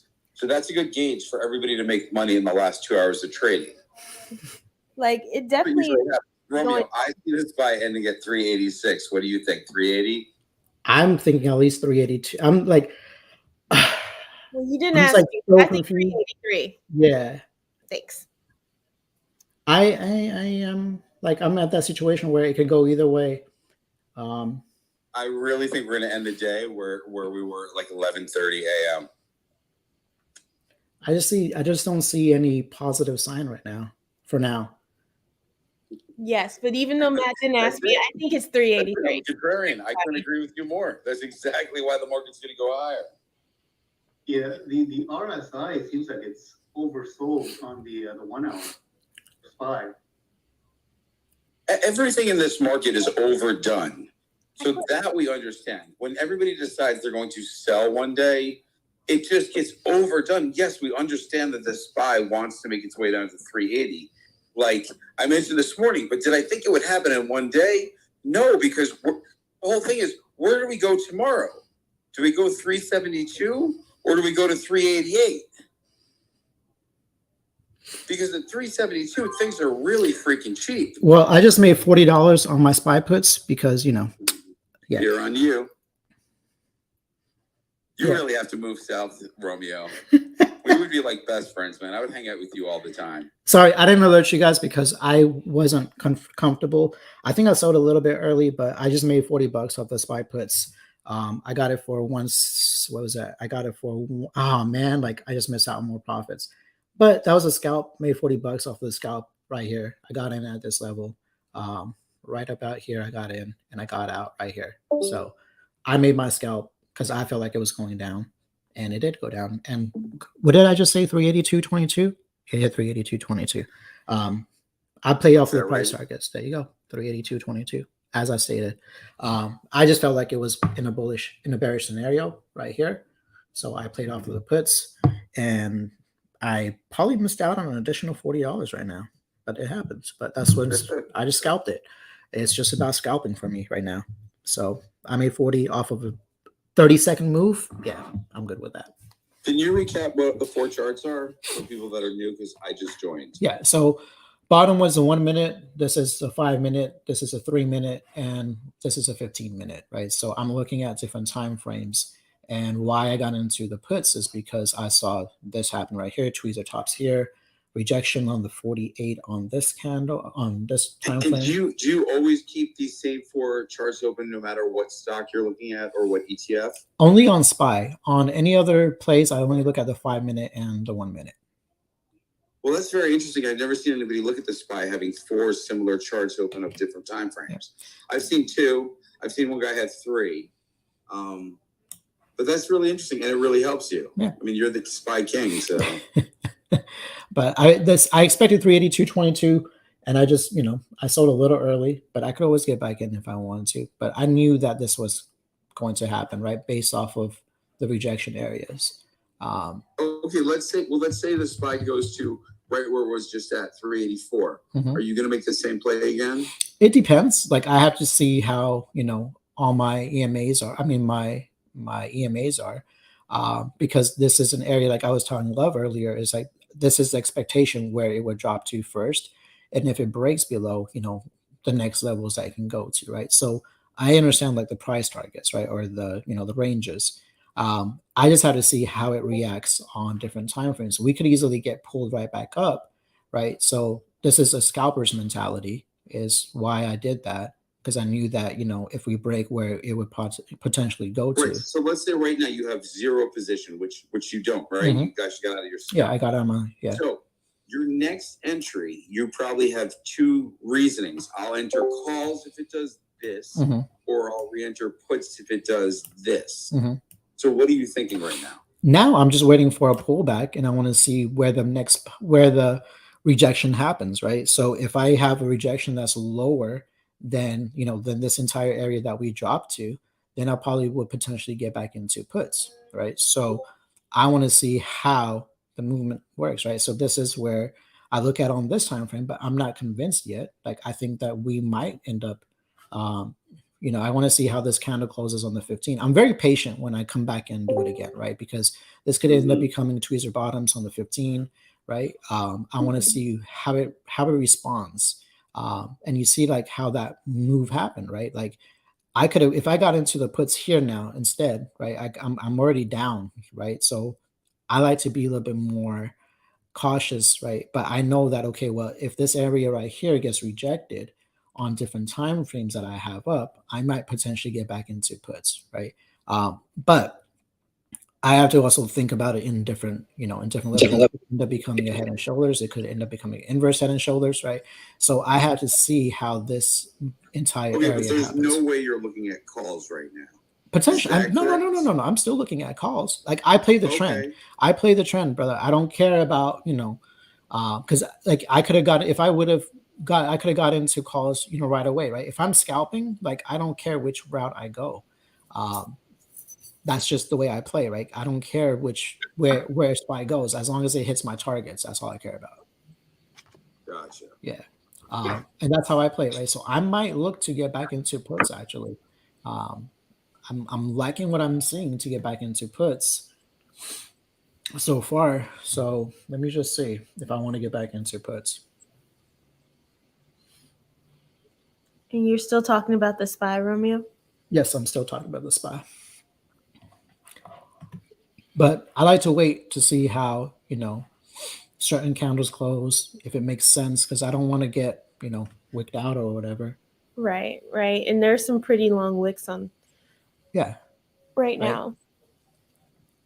And even though, like, you see how this doji, like this inverted hammer happened here, right? What is it doing? Like, it's still trying to come back there, right? So I have to look at, I have to be 100% sure if I want to get into a player or not.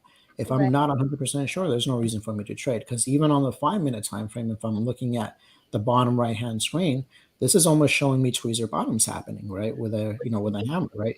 So why would I get into? Right. Yeah, why would I get into puts right here, right? Like, if just because I'm seeing this rejection, I got to see how my candles close, right? So I keep an eye on different time frames for me to see, okay, does it make sense for me to get into puts if I want to play puts? I think a lot of traders, what they do at this point is they're guessing. Yeah. Right. They're thinking, oh, I know where it's going. It's like, no, you have to really look at the chart. The chart will tell you where it's going to go based on what. But you don't want to try to get ahead of it because you could easily be wrong. Look at the price action that we've had all day today. Yep. Right. So you could have been one of those bulls in the morning or bears in the middle of the afternoon, and you still could have gotten slammed. Mm-hmm. Like the Cosby bot. Welcome to my life. Because as Love was telling everybody, you don't want to guess right now. I was thinking to myself, the SPY is definitely going up to 304. Who's guessing? And yet it's just dropped about 27 cents. It's dropping more right now. Yeah. So, Love, you're 100% correct. Romeo, you're 100% correct being patient. Me, this is I've got great strategy.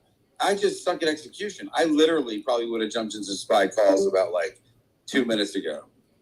Yeah. And I mean, and I've seen you've done that, right? Like, you jumped in and you're already profitable and you're able to get out at the right time, right? So I've seen you. Yeah, but Matt's usually early. So here's the great thing, if you're not telling people about this.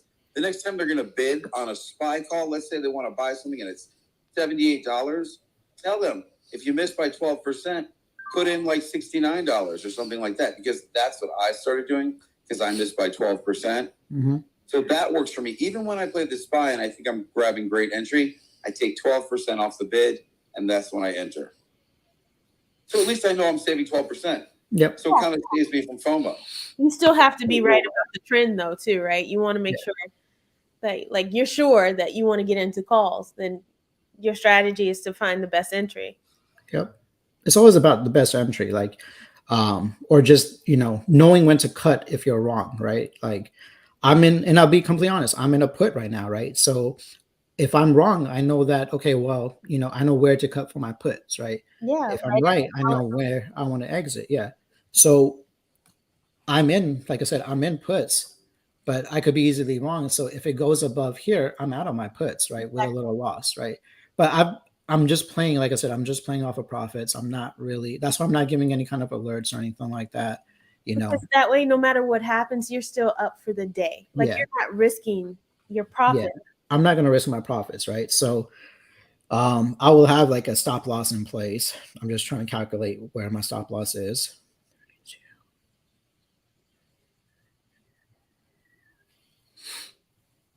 Yeah, it's ranging for a while now.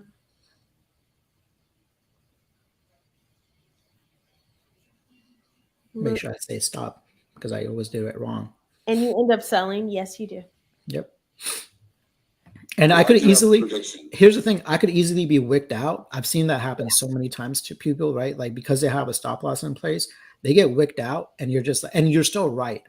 But being that we're in a and you're playing lottos, right? These are the ones that expire today. Yeah, and since I'm playing today, I want to make sure that I have my my stop losses in place or whatever. and I just sold for $15 profit for 2 contracts. That's it. I'm done. Right. So that's how quick it is. You know what I mean? Like I just made $15 off of that play. I don't have to stress now, right? Like I just knew that this is going to come back and hit that price target, right? I could still hold and wait to see if it goes further, but I'm not. Get back in if you want. Like I can get back in, yeah. And look where it's hugging, right? It's hugging that price action, right? Yeah. So just scalping, that's all I'm doing. Like I'm just trying to scalp, and like you don't have to be 100%. Like you don't need to look for $300, like 20, 50, 60, 80, $100 like moves. Like, yeah, this was a great move that I missed out on additional profit, right? But I was risking it. You said the word additional profit, right? Additional that's profits, what we're talking right? about, right? Like profit. Hey. It's profit, yeah. And like I said, like I'm just playing off of profits right now, right? But I don't want to lose more profit. You see what I'm saying? Like I've had a very, very good day today, and I'm just showing you how to play it, right? Like this isn't like if I was actually trying to pay attention, I probably wouldn't have sold, right? But I'm live trading with you guys, right? So I want you guys to see that it's okay to take those profits, right? It doesn't mean that you're like, yeah, you could have made more profit or whatever, but it could have easily gone south on you, right? Like understand that, okay, well, why did I get out? Because it tested the 382.22 area. Yeah, it could have went down further. And yes, we might break certain levels or whatever, right? But I play it very cautious, right? Especially towards 218, because this isn't the time that I usually play SPY. I play SPY around 3 o'clock, right? Because I'm able to see more of a directional basis, right? So this is because we're live trading is the only reason why I'm in and out, just to show you that. Yeah. Just even at 3 o'clock, we could be talking about a whole completely different trend, right? Can you imagine if you would have held those expiries, that those contracts that expire today all the way until 3? Like exactly. It's ridiculous. The theta would have killed you.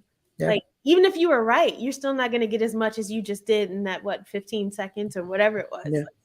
So live trading, love it, but it's also a huge lesson in because I get the reputation about not paper handing, but there's a difference here, right? We're not talking about paper handing versus diamond handing. We're talking about you're scalping. The point is to get in, get out, and take that profit. There's no such thing as diamond handing, paper handing, and scalping. And right now, where it's at right now is exactly what profit I just made, right? So, I missed out on probably $10-15 additional, but it's all about scalping, right? Like I don't have to risk that. Now I can look for the next entry again, because what I sold it for basically is exactly where it's at right now. You see what I'm saying? So like I could use the 84% rule, which is basically if you feel like you're right, you get back into your play. And I could 84% rule and get back in again, right? So I'm just looking for that, that perfect entry again, because if this downtrend continues, we're going to then test which levels, right? We're going to test the 381 level, and then finally the 380, and then the low for the day. So I'm playing off of the price action, right? So I want to see how this level works, because I know that it just got bought up right as soon as it touched the 381.67, right? So understand its movements, right? So if it tests this area again, it's likely to break it and come back down and test this area right here, right? So just how you can see it, like we see this happen here, right? And then what happened here, right? Same thing. Each price action will end up getting broken, right? So you had the test over here, it broke, right? It broke out of it, down, right? So you can see how that move happens, and we're in a somewhat of a, this is, like I said, it could be a head and shoulders forming, right? So I understand that, okay, well, if I would have gotten into my puts earlier, I could have held, right? Being that you had a better entry, then you can hold. You don't exactly. You don't risk it. Do you mind if I interject for one more second? I just noted how many SPY put contracts are open at a strike price of 380. Yeah. As right now, there are still 100,000 contracts open. So for them really to F it to the retail trader, the SPY could drop out of the sky and go to 379 or even 378 and change before close today. So I just thought I'd pop on, even though it kind of looks like the Wait a minute. So remember this morning when we were on live, and that he's like, they probably took profit. They probably already sold that. So you're just gonna ignore the fact that I said that earlier, huh? You said that earlier, love. Well, you're so much smarter than I am. I see that No, every day. because remember we were talking on live stream, and I was like, remember there were a bunch of 390 and 380, 520. Oh yes, I know you said that, but I assumed that they closed them out. I Why? only checked because I was like, I actually checked the call slide first, and I'm like, I wonder how many calls are open, and I was surprised at how few calls are open. And I'm like, let me check the put side. Let me go a couple dollars out of the money, and I was like, oh my god, there's still over 100,000 contracts open. Meaning, if people really wanted to screw us, the market's going to fall like a ridiculous amount, and we're not even closed yet. Like in the last hour and a half, it'll fall like a whole 1% more. So I figured Romeo's live. At least you've got people here and people on the Discord, and I sent out a message on the Discord. But I was like, for everybody watching, at least they'll know we spoke about this in advance. The possibility of what could happen. Like Netflix is 181, it could go 177. Microsoft 248, it can go to 245. Ross Stores, which is down 22 points, can drop like another $4 or $5. I mean, there's some crazy shit can happen. Yeah. So I'm still in Apple puts, Tesla puts, and Amazon puts. You're always in the best stuff, love. Yeah. She is. She always is. I mean, she really has. If something moves, I know she's already in it. Yep. That's how good she is. But I'm gonna. Where I is don't Tesla right want to now? hold over the weekend though. I'm gonna get out. I might hold Apple, but everything else I'm gonna get You out. don't need to hold anything over the weekend. Things could easily reverse. Udin could fall over and kick over. We could be talking about like a new truce or something. You should totally secure profit. That's funny when Matt's saying that. I know, right? Why? What do you mean? Matt's like, no, hold it. You got this. Like no. Usually, you guys, yeah, you hold it till like you could hold your SPY call. I mean, your SPY puts till 4:14 p.m. Totally, I would do that. Yeah. But I would sell at 4:14 p.m. Nah, I'm looking to get out of everything. I don't want to hold anything over the weekend. Not this weekend. Any other weekends, it's probably like I think I have an idea of what's going to happen next week. No, I have no clue. So. Listen, volume is picking up. We're still sitting at 382 flat. A whole 1% to the downside or upside wouldn't surprise me. But with all the number of contracts open, they could definitely push the market. It would take a lot of money to push it 1% lower. It'd be like a snowball effect. I mean, I think they're trying for the last 10 minutes. If you look at the volume on the SPY, it's completely picking up. Yeah, it's going to be an interesting close, I think. Yeah. Well, how about this? I'll predict a 1% move from 382. So I say either 386 or 378, which would be crazy. It could happen. It's crazy. Where are we at? Yeah, futures are moving. So let's see. I just want to get out and maybe play some lottos at the end of the day. Listen, if love's getting out, there's no doubt the market's going to recover because their time is short. Yeah, love is great when it comes to that. It's like it should be like, hey, love sold her puts, so everybody can be bullish again.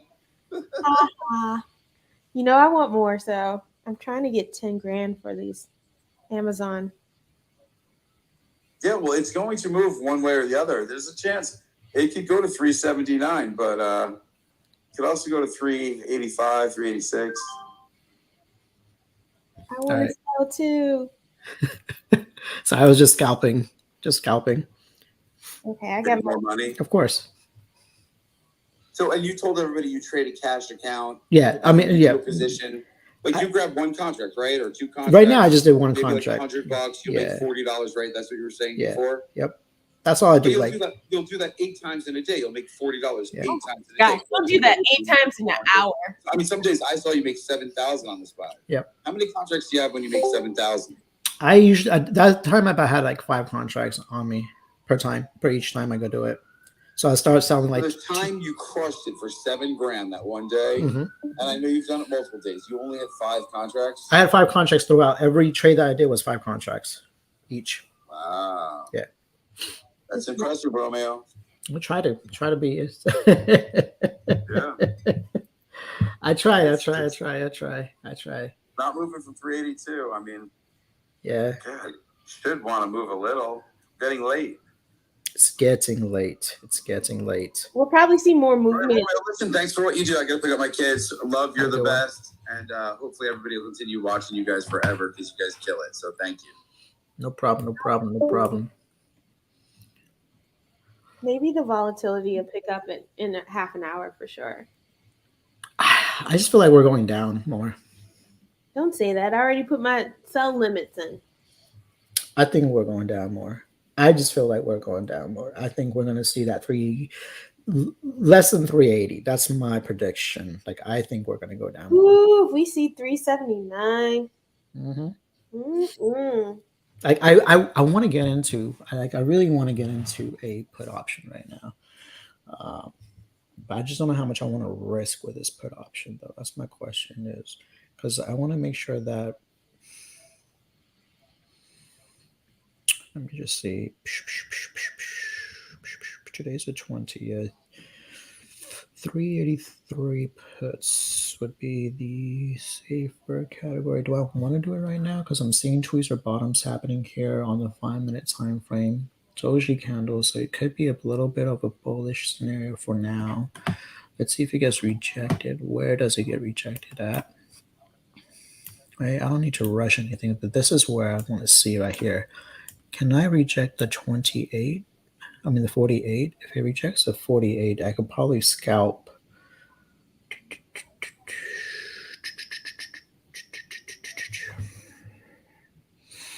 I don't know. I would love to be able to get into like a scalp really quick. But I don't see a clear direction yet. Yeah, I'm just looking at like the chains and how they're moving right now, or like what the dollar amounts are, so that way I can kind of gauge. But they're like, there's so many like long wicks happening on both sides, so it's just all right. I feel like we're gonna just drop though, but I want to make sure that we have like a little bit of a pullback happening first before we drop. That's so funny because I was thinking the opposite. The reason why I wanted to sell my puts is because I think that we're gonna have some sort of mini rally into the end. I mean, we could, yeah. I mean, we definitely could. I just feel like, just what I'm seeing, like I just feel like we might drop.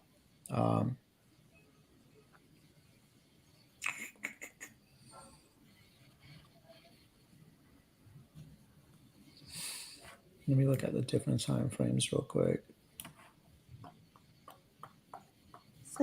These kind of days are interesting because the price action is so weird, right? Yeah. So, he was talking about he was promised volatility today. I don't even think it was volatile. I think it was just strange. Like usually volatility, I'm like yes, no, yes. This I was like, well, this is interesting. Yeah. I was so looking forward to scalping today, and today was not a scalp day for me. Yeah, sometimes it's like that, right? Like, you know. I'm just looking at the 1 minute real quick. Meanwhile, the UVXY is barely moving.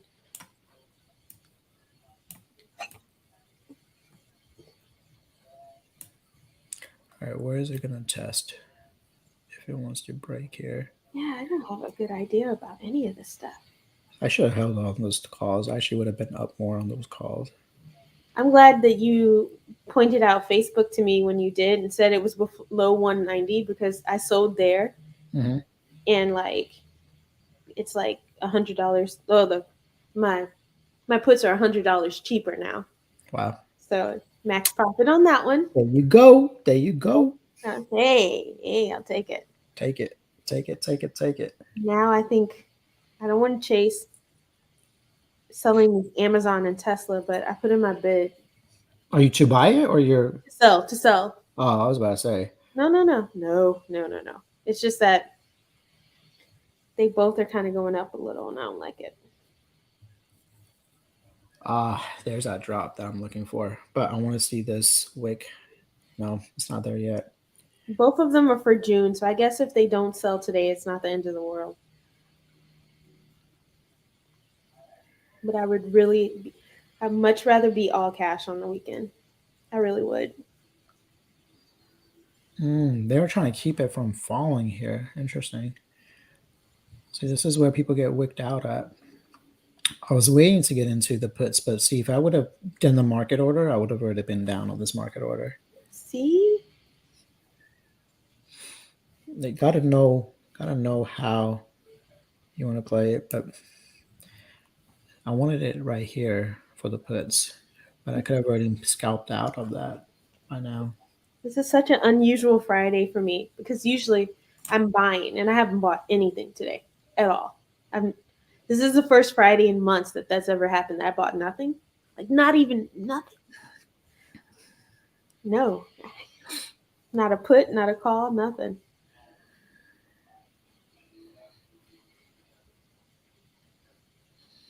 So did you say you missed your put entry? Yeah, I missed my put entry. Yeah. I don't want to chase it now, but I was trying to get into the which puts was it? The 382 puts. They were at 140, and I was going to do 5 contracts, and they're at 160 right now. Yeah, my Amazon puts just sold for 5,400 a piece. Nice. Yeah. Nice. Yeah, see, I would have already been out with that. That would have been $20 profit for 5 contracts. I would have made $100 off of that play already. So my Tesla put is literally $15 away, $5 away from my target. So as soon as this hits, I will be all cash. Nice. See where it broke down. Remember, I said like if it breaks here, where does it go? And I'm all cash. So nice. Now I need to buy something. Let's go. Spend right. So for those that are watching, right? Remember I said that if it breaks this level again, right? If it where would like it's just play the price action plays out so well, right? So understand how your price action plays, right? So you know that if this breaks, where is it going to go? 380, 380, 81, right? So just understand like each level is where it can break, right? So if this gets rejected, like you see how like each one it's getting rejected, right? So you see how I got rejected here, it didn't make a comeback here, right? So now you want to start seeing, okay, where will this price action go, right? If this is going to get rejected again, what's going to happen? We'll see this, right? So know where your price actions are. We're just playing off a price action right now. I don't care about RSI and any of that other, like for me, it's nonsense. I look at my price actions and I look at my EMAs and my, and my VWAPs, where VWAP is not even existing right now on here. And, different time frames, see how their candles are. That's all I'm playing it off of, right? So I've made every prediction for you guys, right? So I said, like, if it breaks this a few times, we'll see this level, right? So you're just playing off a price action. And that's it. Like, it's simple. I'm actually, as much as I want to trade, I'm done for the day. Like, I might be too. Like, I really wanted to play like an Amazon put that ends today, but no. Yeah, I was just upset that I missed out on that additional profit right now because I wanted it at 340. I would have made at least $100 just off of that play. So without me, and I want to focus. Made 13% for the day. I'm happy. Why am I going to just to be right? There's no reason. But you guys can it's up to you guys. I'm just going to start reading some comments being saying 378. Yeah, absolutely. I think we're definitely going to hit that. I think if we break through this level right here at 380.81, we're definitely hitting that 379, 380 area. I mean 379 area for sure. Penny stock, watch AGRI for a breakout. All right, I'll keep that up. Keep that in my mind for my watch list. I think that's a penny stock now. I haven't, I've never done a penny stock. Like as much as I, do. Oh, let me just see something real quick. I just have to see what Baba's doing for my watch list. Like, we haven't looked at that one in a minute. Yeah, geez, it hit both of the targets, right? So, I just wish that I held on to those stupid puts from the morning. But you know me, I never hold on to anything. Maximize sell. Yeah, so this was our put entry, right? And 1, 2 targets hit. So that's a $2 drop from our from our entry, and this hit what 84.71. That's a nice, almost a $3 drop, right, from our put entry. So if anybody that played Baba or is still in, like, you've been profitable today. This was a great call out, right? So we wait. This is on a 1 minute time. This is on 3 minute time frame, right? So what I teach you guys is always look at the 5 minute time frame and see how it reacts on the 5 minute, right? And you broke out here, right? Even though it came back, nothing actually, there's no candles realistically that kind of close above except one, right? So you knew that this area is going to be potential, like you could keep onto your puts level, right? If you got in at that level, right? You never want to get in here. Remember I said, like, you never want to get in when the candles are away from your nines, right? So the candles away from the nines, you don't want to get in. And you wait for that pullback. Here's your pullback, right? And then you can get into your puts on the way down, right? So we broke here, right? You wait for that pullback. I always teach you guys, wait for that pullback. Here's your pullback, right? Once it breaks and the candle holds, this is your area right here. This entire section right here was your area to get into your puts, was right here, right? So you could have gotten into puts right there. You could have gotten into puts right here. That's your area to get into puts because it broke it break and it held our base, right? You never do it on the first one. You always want to wait for that pullback. This is your first pullback. We got into puts earlier. We got into puts over here. When I did the Twitter alert, we did it right here, right? But we sold early, like we sold just because I don't want to stay and hold, right? But I've told you guys, like, don't let it go red, obviously. Those puts, by the way, where we got it for, I think it was like 115 or something like that, 120. They're at $284, right? So yeah. I don't know what else I can, I mean, I gave you guys that alert earlier. And those are at 284. So anybody that still held on to it's just I don't have the time to sit and look at how the play is going, right? So I make my profits because remember I do multiple contracts. So for me, if I'm doing if I do on Baba, I did 10 contracts, right? So it got to $20 profit. I made my $20 profit. I sold all, and I'm done with that trade.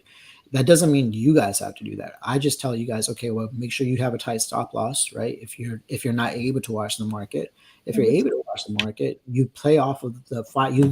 Your entry is usually off of the 5 if you're not an experienced trader, and then 15-minute candle is where you stay or leave. Just like my teachings that I taught you guys yesterday, you want to look at on the 15-minute time frame, right, to stay in a play. And anytime your candle closes, right, so if your entry was over here, there is no, like, as your day is going, right, even right now, there is no reason for you to sell, right? If your entry is over here, there is no reason for you to sell right now, right? So where do you want to sell? Like, if you want to maximize your profit, you can definitely maximize your profit. But what I would do is, if you are still in that Baba play right now, like, you can do a stop loss right here, right? That's where your stop loss is at. So you can have this, change the color. I'll put it as blue, right? So if you're still in Baba, this is where your stop loss can be, right? Because there's no reason for you to sell right now, right? You're still in that, they're still in a downtrend.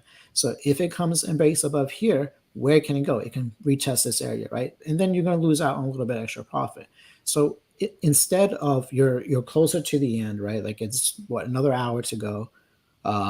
Why even, just play. That's how you play off of it. So if you're in this position that we got into early in the morning, where it was like way up here, you're profitable, right? If you got back, I know some people told me that they got back into Baba. They got back into probably at this level when they said that it broke. But you know what? Doesn't it matter what expiry they have? Because if they have ones that expire today, it's just going to be intrinsic value. So the closer it gets to the end of the day, the less it'll be worth, even if it's profitable. So not really. It depends also, like, how far it can drop. Because if it drops down to like the 84.18, they're making more money. Yeah, if yeah drops further. Yeah, that's what I'm saying. Like, they can, like, because like they're not gonna, because they're in the money, they're actually like further out in the money. Like, they're like, I've been looking at the same like the put entry, right? Like, it's still at about, because everybody puts in their own entry, right? So It all depends on the entry. Like 277 on our play is phenomenal. Like there's no reason for them to even hold on to it. They can sell it because That's what I mean. the max value that you might get is another $20, Exactly. right? Yeah. Because So you it's can, like I'm Lord. just saying, like, if you want, like, it depends, right? Unless they have next week's expiration. Exactly. That's my point. Like Yeah. if they expire today, you have to take into the fact that even if you're in, let's say, what is Baba right now? Baba right now is at 85.21. Say that you have $90 puts, right? So right now they might be worth $500. I don't know, whatever. But if Baba stays where it is, they're going to be closer to 460, 440. As even if Baba stays where it is, because it's only intrinsic value if they expire today. Yep. So you have to factor in those Greeks. So depending on when your puts actually expire. Now, if you have some that expire next week, that's different. That's different, yeah. Because the theta and the delta factor more into the ones that expire today. Mm-hmm. The closer we get to 3 o'clock or whenever you sell them. So because you guys get those Apple puts are 500, by the way. I still have mine. There you the go. ones that I bought yesterday. There you go. I know you guys are like sell, but my small account is prospering with those puts. So you might as well, right? You might as well keep it. But like I said, like those are all Twitter alerts that you guys had earlier today. They're all great profits. I just hope you guys know how to secure your profit. I can't keep. So here's the thing: like when I start giving you guys these alerts on Twitter, I can't keep telling you when to exit. Right? You have to have your own exit strategy. I could only advise. I'd say like, okay, well, this is what I'm doing. I give you guys a stop loss. I tell you guys, okay, you guys are up 20%. Scale that or increase your stop loss, right? So if anybody that was up 20, 30% and they let their trade go red, that's on you at the end of the day. I'm sorry, right? Because I told you guys. Expiries, strikes depend on so many different factors. How much you have in your portfolio, how much you're willing to risk, what percentage you're using, all those things matter. And so you can't depend on somebody else to tell you what to enter, what price to pay, and when to exit, because it's going to be different. Yeah. I only tell you to increase your stop loss, right? So if you're up 20%, you can be like, okay, you know what? I'm going to at least get out at 10% or 15%. Do your stop loss okay? Just because you didn't get that 20%, you still made profits. Not every trader can make profits, right? I mean, like, not everybody's making profits, right? Like I've seen so many people that are red today, like, because they're playing the wrong way, right? Or they're scared. They're getting in. They have the right mentality, but they're getting in too early or they're getting in too late, right? And then if they're getting in too late or if they're getting in too early, they scare sell. Now they're red. And then they're like, oh my God, like I could have been right. I could have been green, right? That's what I'm saying. Like, you got to understand, like, if anybody gives you an alert, right, or you're following anybody's watch list or whatever, right, you still have to do your own due diligence to see if that's the right play for you or not. And even if you do get into their plays, you have to make sure that you have your stop losses in place and you can move it up. Yes. And even a $20 profit is still a $20 profit, right? Like, don't I've seen where people are like, oh my God, but but it's like $100, $200 profit. And I only made $20. Why are you complaining that you only made $20 on the play? There are other people out there that are red for the day. Don't be greedy and remember that you can live to fight another day, right? Sometimes when I'm really red for a day and then I'm starting to see that it's going up, but it's not going back to break even, I have to make a mental choice. Like, how realistic is it that it's going to be break even? Should I just be happy that I made up some of my losses and then stop the bleeding and then try again the next day, right? And that's a lesson I had to break too, because I wasn't used to using stop losses or even mental stop losses. But like with the Tesla play today, like it went down to 11 cents per contract. And I'm like, should I just take that basically $10 and say, at least I got something? Or as it started to turn green, I was like, I'm not going to look for a home run here. I'm glad that I'm profitable. I'm taking it. So yeah, I only made like $17 per contract or something like that, but it didn't matter. I was green. Like, I'm taking that. I'm grateful for it. I don't care if it went up to $500 after that. I didn't let the trade go red. Yep. And guess what? That means tomorrow or Monday I can start over again. I can take that profit that little bitty profit, and I can use that, right? Because we have some people on the platform who have really, really small accounts, and they'll have a green trade and put it immediately into something else, and they'll go red. And so that small account's now down $30 when you could have just been happy with a $7 gain. Yep. When you're throwing a small account, those little, like I said the other day, I had those UVXY calls that I sold for a $3 profit per contract, and they ended up going plus $100 a piece. And I was like, that sucked really bad. But at the same time, it could have just as easily been red. And I'm like, well, now I have an extra $12 to play the next day. I'm going to grow it. I'm going to use that. So that's my mentality going into next week. Like, I'm green for the week. I'm probably not green for the month, though. I don't think so. But I can start again next week.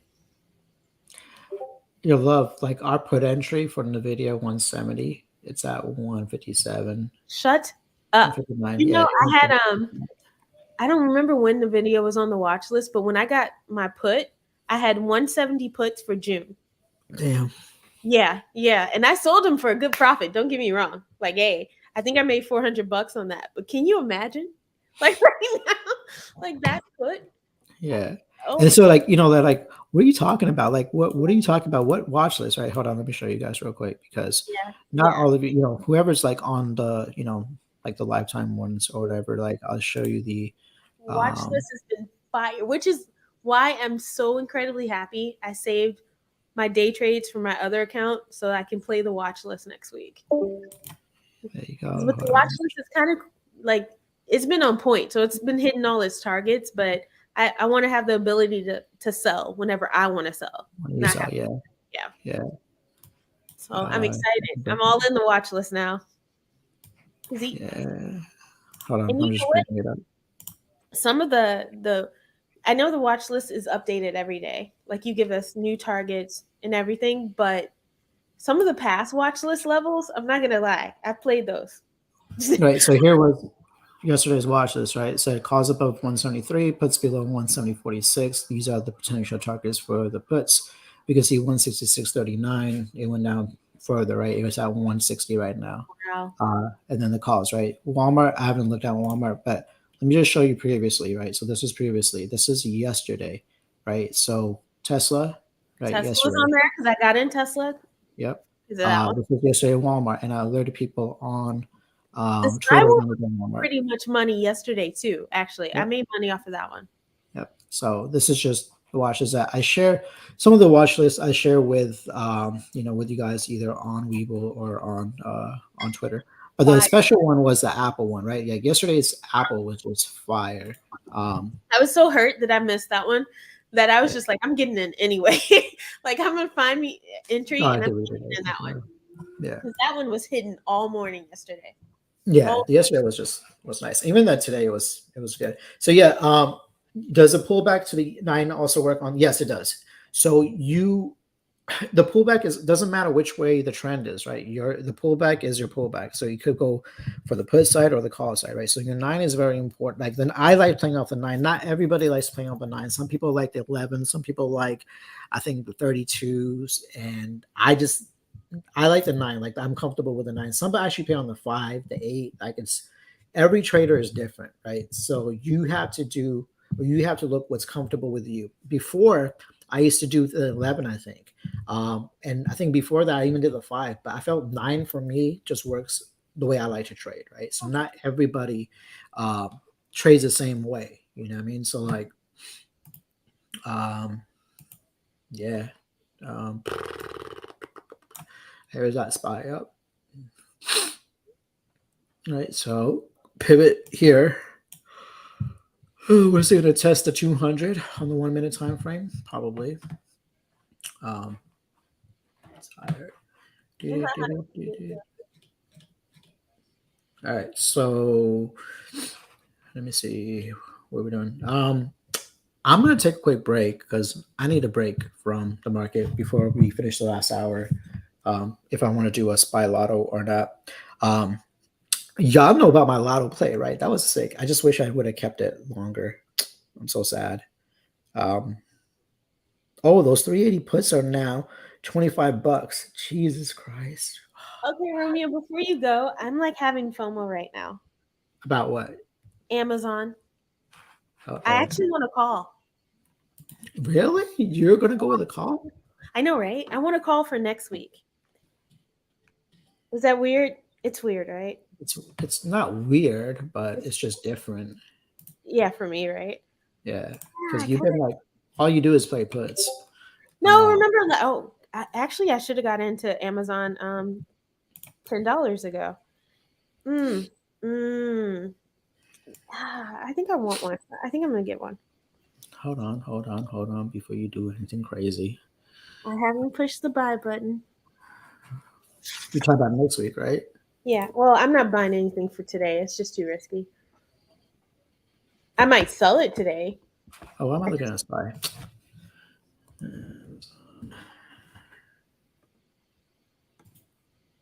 Are you gonna use a day trade? What? I mean, it depends if I'm right. If I'm not right, then no, I'll just sell it next week. So There's a lot of I'm volume on here. looking at a 2180 call for next week.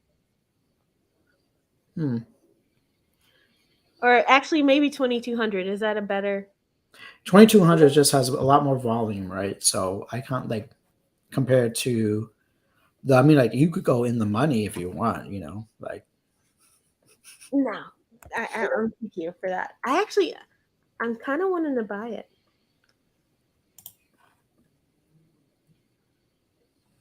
You're saying the Greeks are better on the 2200?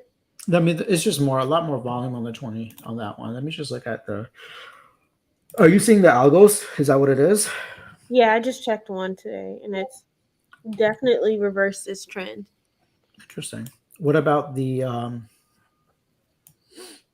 what do you call it? The golden sweeps or anything like that? They've been mixed. Like lately, option suites for Amazon are favoring bullish movement. Okay.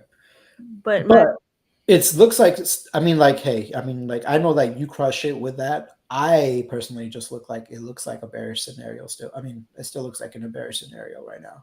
yeah, I missed out on $100 already. Yeah, so you would have scalped it, definitely. Me, I'm not gonna swing. I'm not gonna go for a swing just yet because I just don't like. To me, it just doesn't look good.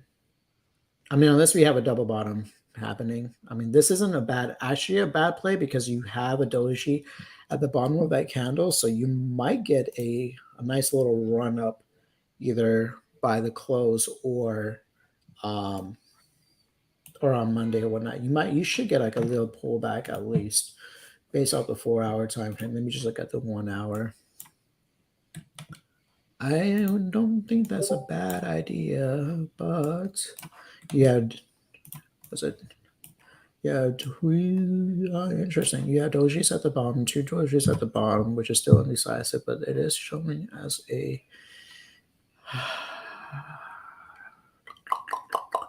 could be an inverse head and shoulder. I mean, yeah, you might be able to make at least a little bit of good profits off of it. I still think that you should be able to at least test almost 2200. So you should be at least be able to test 2177. Okay. That's just like B fingers like the one to look at for like the swing plays. I look at intraday, right? So yeah, B would know a little bit more, but I me. I don't know. I just like to play it day by day. But I know you'll kill it. You'll probably make like 10K off of it or 2K off of it. I'm so risky. I'm like, if I get in now and I have to buy another one, I'll just do it. You would, yeah. So I'm gonna take a quick break. I don't know if Love wants to stay on. She can talk to you guys, Diego, whoever else is on Lifetimers. You guys can talk. I'm just gonna put it on SPY right now on the 1 minute time frame. I That's a actually big- need a break for 5 minutes, so I am gonna step away for a second, get something to drink, make some tea. Yeah, I'm just gonna put it on a 1 minute time frame. It's up to you guys if you guys want to stay, leave, your choice. But I need a Right. break. I I actually need a was break. eating lunch while we were talking, so Yeah. I'm just gonna pull this up for you guys. So if you guys want to stay on and look at the SPY levels, these are the levels I'm just showing you. Rejection over here. Kind of like how I did earlier for like the puts and the calls entries. More safer for puts once it breaks below because you're going to test the low for the day. Just keep an eye on all your indicators. This is where VWAP is at, the purple line. So if you guys want to take a look while this is happening in real time, I'm gonna be right back. And I wish that we could have like a little timer where it says be back in 5 minutes. But we're back.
Nice.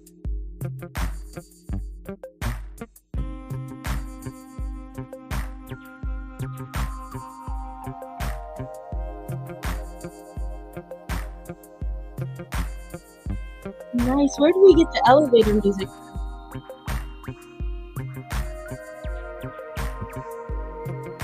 Nice.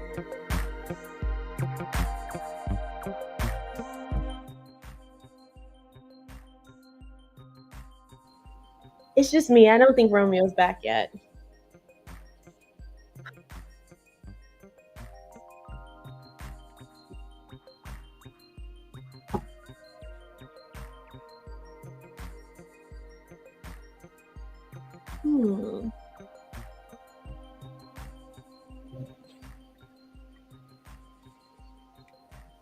I like that elevator music. Good, huh?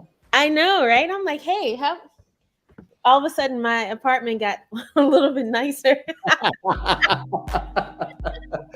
was like, Eating the ducks. this is some good tea making music. Let's let's go for it. Yeah. I was making a sign that said we're on a break, but it's too quick to do that. So I'll have it for you guys for the next time. I love it. Yeah, you see. So I thought people that are still listening, they will be like, "Oh yeah, I like this." I mean, I like it. I don't care what they know. I'm just saying. It gets them in the mood, to get into a lotto play. I'm trying to. There you go. You see, Brandon likes it. Thank you, Brandon. He's like, I'm a sucker for great elevator music, love. So let's go. Oh, I got to show this. See, he thinks I'm too cool. I know. A little bit, right? A little bit too cool for us. That's okay. How did you have this elevator music just ready to go? I don't know. I'm just. Hey, you should have seen me. One day I have to film what I do during the whole time. I was like in my car. My cable broke. My charging cable broke. So my phone is about to die. And I hear you guys are going on a break. I'm like, what do I do? What do I do? Like, now I figured out I can do the elevator music from my phone when it was at 2%. But now I'm home in front of my computer. Everything is good. Look at him. Look at Mains Munoz trading and dancing. Getting ready. That's kind of how it should be, I think. Yeah. We should have both going on. Maybe this should be the name of it, trading and dancing. I like that. It works for me. Yeah, but you know that Romeo has to be the one dancing, right? I think as long as we give him a hat. Yes. He'll dance. I know. I think. 311. You guys were killing it today. Are you still looking for a lotto play?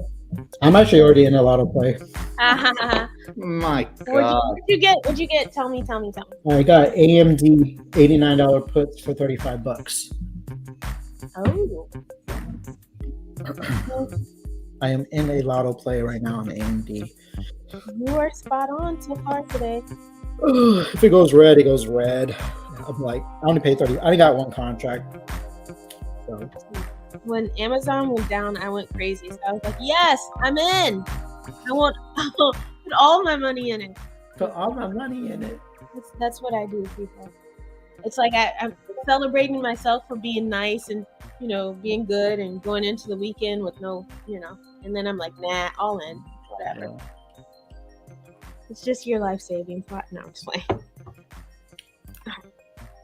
So just so everybody's aware, this was actually an alert from one of my other members. And so I was like, all right, let me just follow it. This is not my own play. So I love AMD. Like, that's one of my favorite stocks to trade. Now, you know how sometimes you have your favorites. Like Apple's really becoming a favorite of yours now. Yeah. AMD, I really like AMD because it can be strong sometimes, even when the market's down, right? Mm-hmm. But when you see a trend to the downward side, you know where it's going. I like this one. I was just looking at one of the other people in here that put AGRI. Yeah, you were right. Like that was a nice little breakout that you talked about. that same person has been consistently saying it in the chat. They're like, hey, trying to warn you guys. Yeah, he was right. Well, she Nice. was right. I hope you banked on that though. I'm hoping you like killed it. Yeah, probably did. They probably did. Yeah. Usually when you like a play so much that you want other people to benefit too, usually you kill it.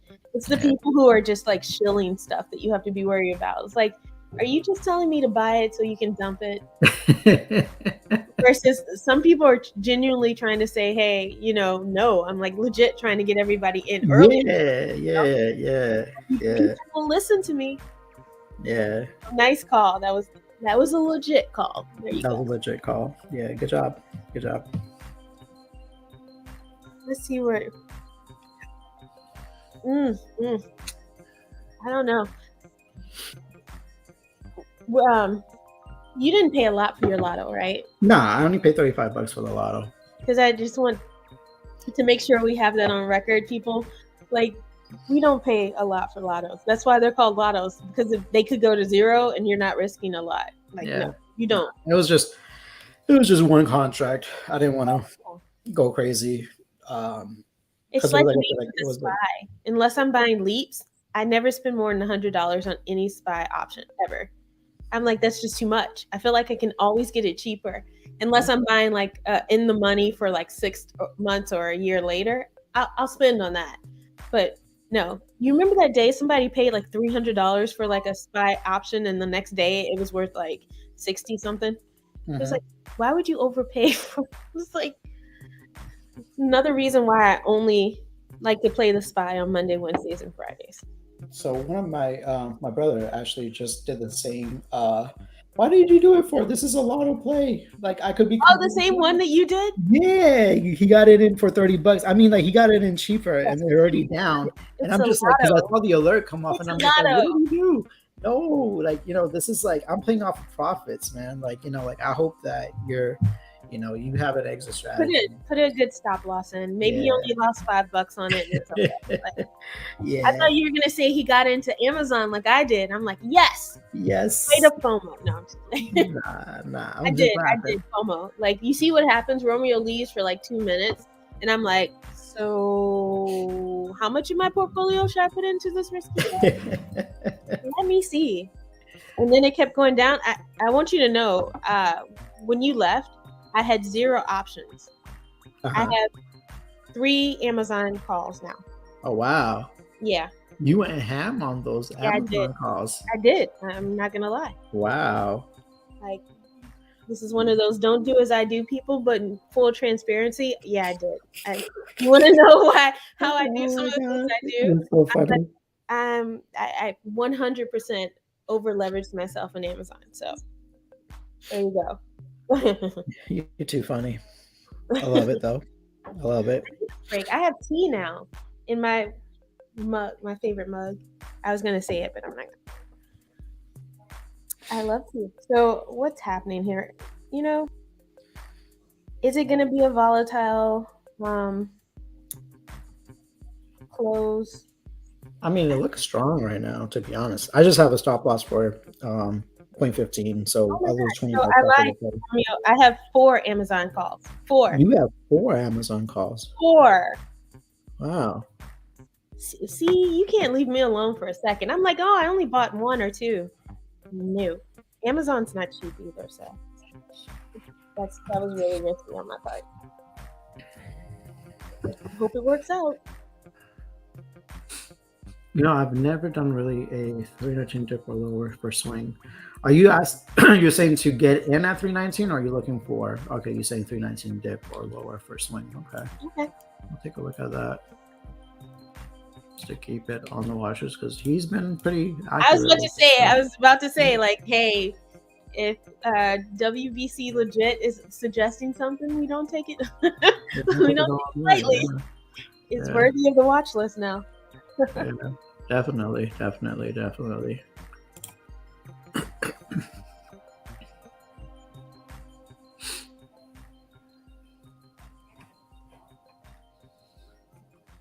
And these are 2 I've never heard of. I think Agri or AGRI I might have heard of. but I stopped playing penny stocks. Yeah, I haven't like ever played penny stocks, so I'm just looking at like how. Do you remember when Tiger went to a penny stock? Oh my goodness! Yeah.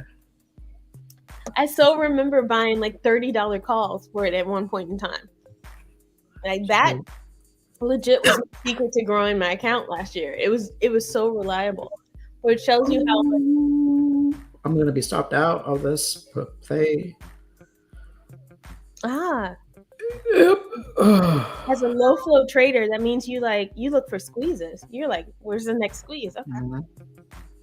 Watch it comes down now after he gets rejected over here. That's gonna be hilarious. Yeah, the what do you call these things? The futures are looking like they want to yeah. go the other way. We're still in that territory. I swear to God, if they stop me out over here and this thing goes back down, I'm gonna be laughing. Like that's part of the game, right? Like, and it's gonna be hilarious because it just happened to get wicked out. Like it's like almost like a wick out, right? So I'm not gonna get back in, but it's just hilarious that at that moment is where if it goes down afterwards, I'm gonna be laughing so hard. Like that's because I just like, all right, I'm willing to lose $22 on it, whatever. I'm just laughing. That's hilarious. It's so hilarious. Oh my goodness. I still have to decide if I'm gonna scalp these Amazon calls or keep them. How's the futures looking right now? They are getting okay. So they were negative 300 plus. Mm-hmm. Now they're ranging between negative 260 and negative 280. Interesting. So they're better than they were about 3 minutes ago. But I mean, we're still talking about down over a couple hundred. So.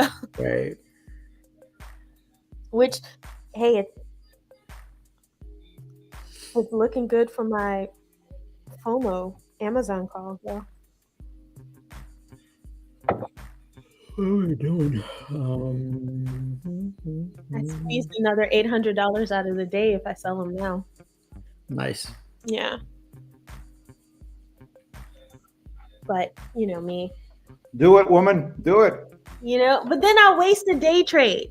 And I'll have one less on Monday when Romeo was like, here's our watch list. Let's scalp. Let's scalp. So I have a good, let's see, over 30 minutes to decide?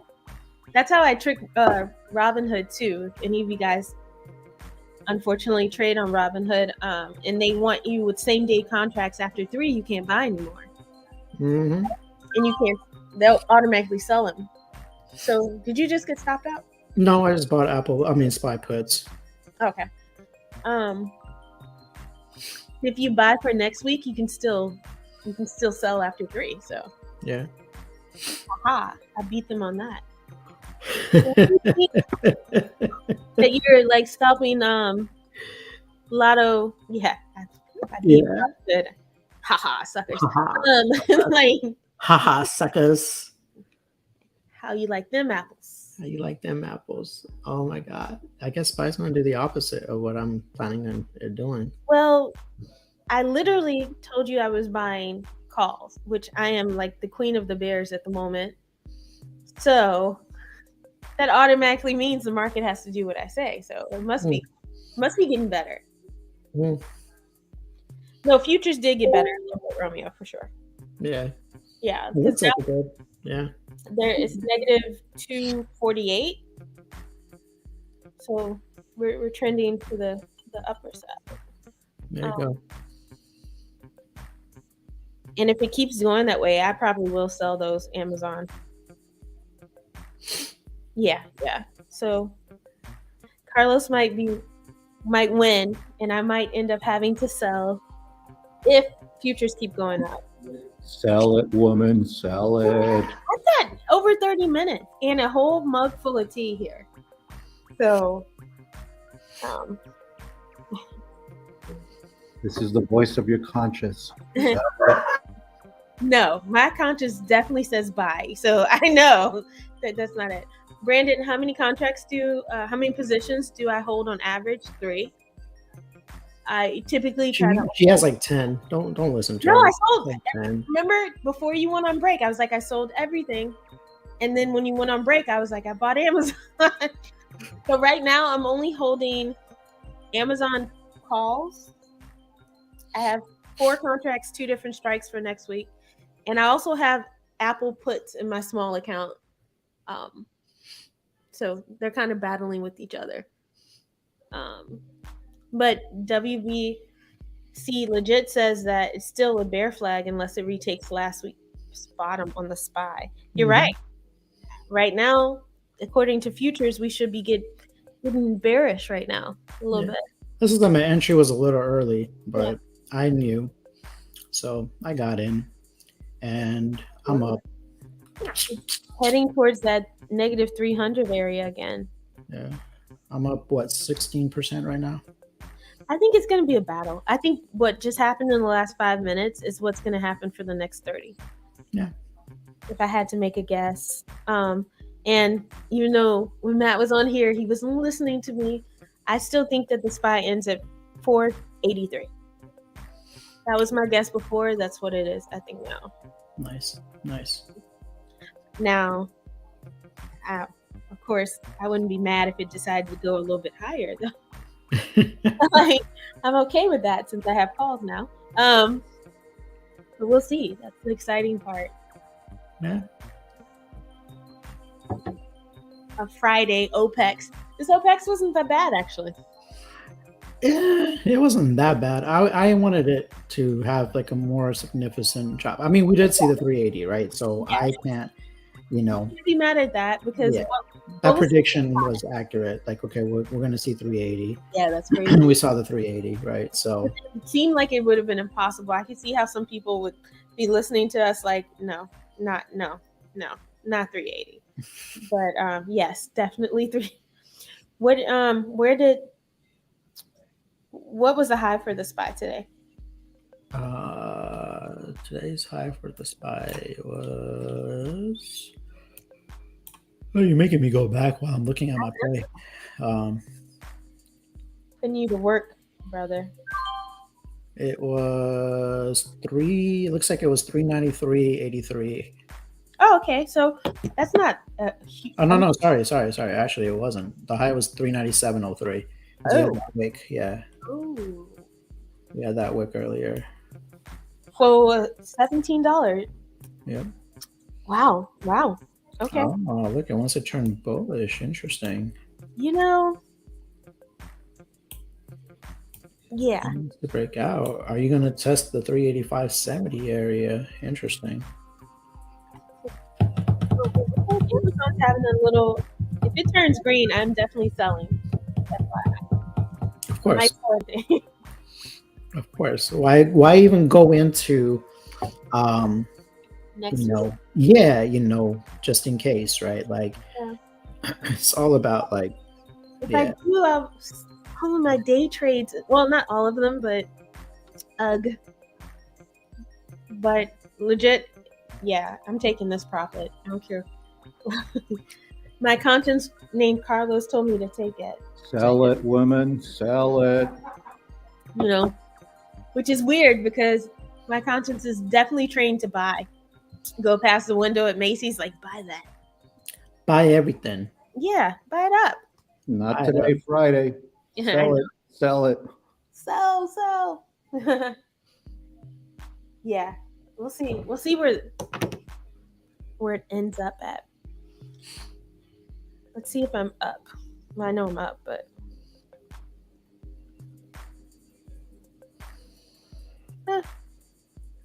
good sell. I was gonna try to touch a VWAP 385.69 area if it wants to.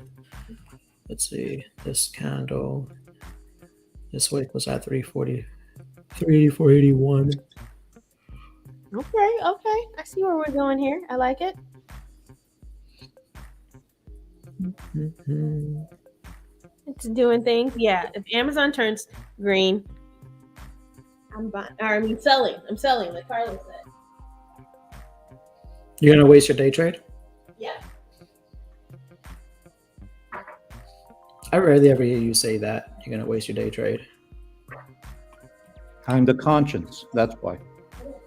But what you guys don't realize is I have 4 contracts, but they're 2 different strikes. So if I sell them both, I waste 2 day trades. Yeah.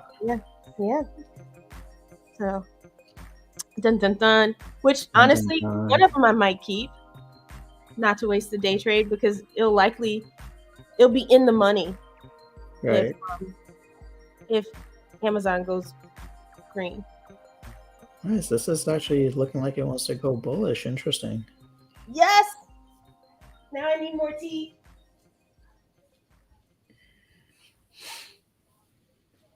I don't know. I still think we're gonna drop right back down. Nope. Not to the low. Depends. They're gonna try to touch this VWAP area right here on the 1 minute time frame and on the 5 minute time frame. So it depends on if it wants to hold or not.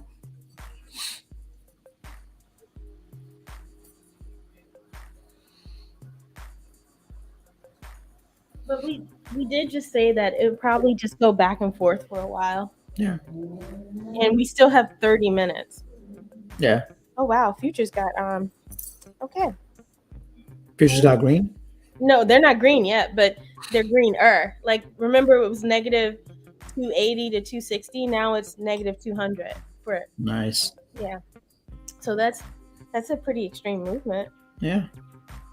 But it means nothing for oh yes, it's broken out of the 200s. I'm just looking for Amazon to turn green. That's all. So my conscience isn't mad at me. Conscious loves you. Don't worry. Cool. It's all good then.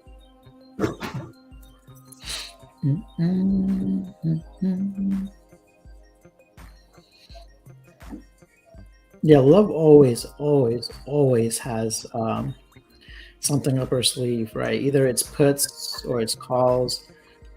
She always has something up her sleeve. Romeo, Hmm. very important question.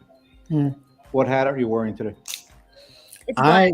I'm wearing my I'm wearing my Deadpool hat. Deadpool. Nice. Yeah. All right. Yeah, because I have my Deadpool T-shirt on, so I'm wearing my Deadpool hat. Did you wear it to the Doctor Strange movie? The Doctor Strange, I had a Doctor Strange T-shirt and I had the Marvel hat. Nice.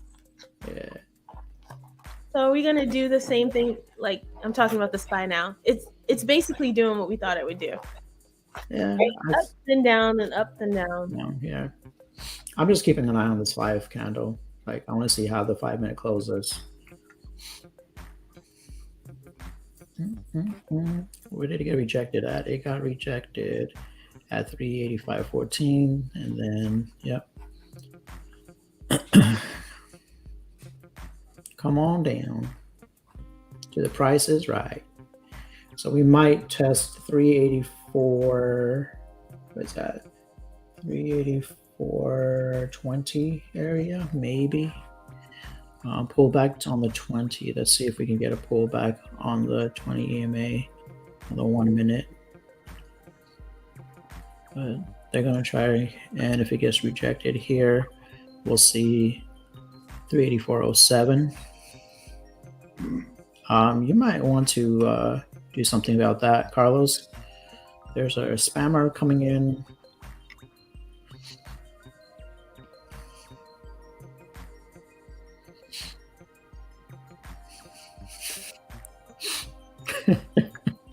Wow. Come on, so you didn't want to see that? Wow. I got him. It's a nice little bullish candle right here. I mean, yeah, depending on how it closes, this looks like a nice little bullish candle happening on the planet. I just went to make some more tea, and I come back, and you guys are talking about spammers. Oh, you missed it. What did I miss? No, Yeah, I don't want to know. Pretty sure I'm good not knowing. Oh man, that's too funny. Funny that I walked away and now it's like what? Huh, that's suspicious right there. You walked away and all of a sudden. I did walk away. I plead the fifth. I'm not admitting to anything. You can't prove it. So there. I don't care what you say. No proof. There's no proof. Ooh, did you get stopped out? No. I just got a lotto call play. Okay. There you go. That's what I'm talking about. More lottos. More lottos. So, but with these Amazon calls, I was able to squeeze another $2,000 out of today. Not Nice. bad. Nice. You sold them, right? Nope. Nope. Not yet. Okay. I still have 26 minutes. Okay. She's funny. I still have 26 minutes. We have like 15 more after that, so That's true, but Robinhood's janky, so I'm not or even 14 minutes after And that. you know, like if this was Webull, I'd be like, oh, it's fine.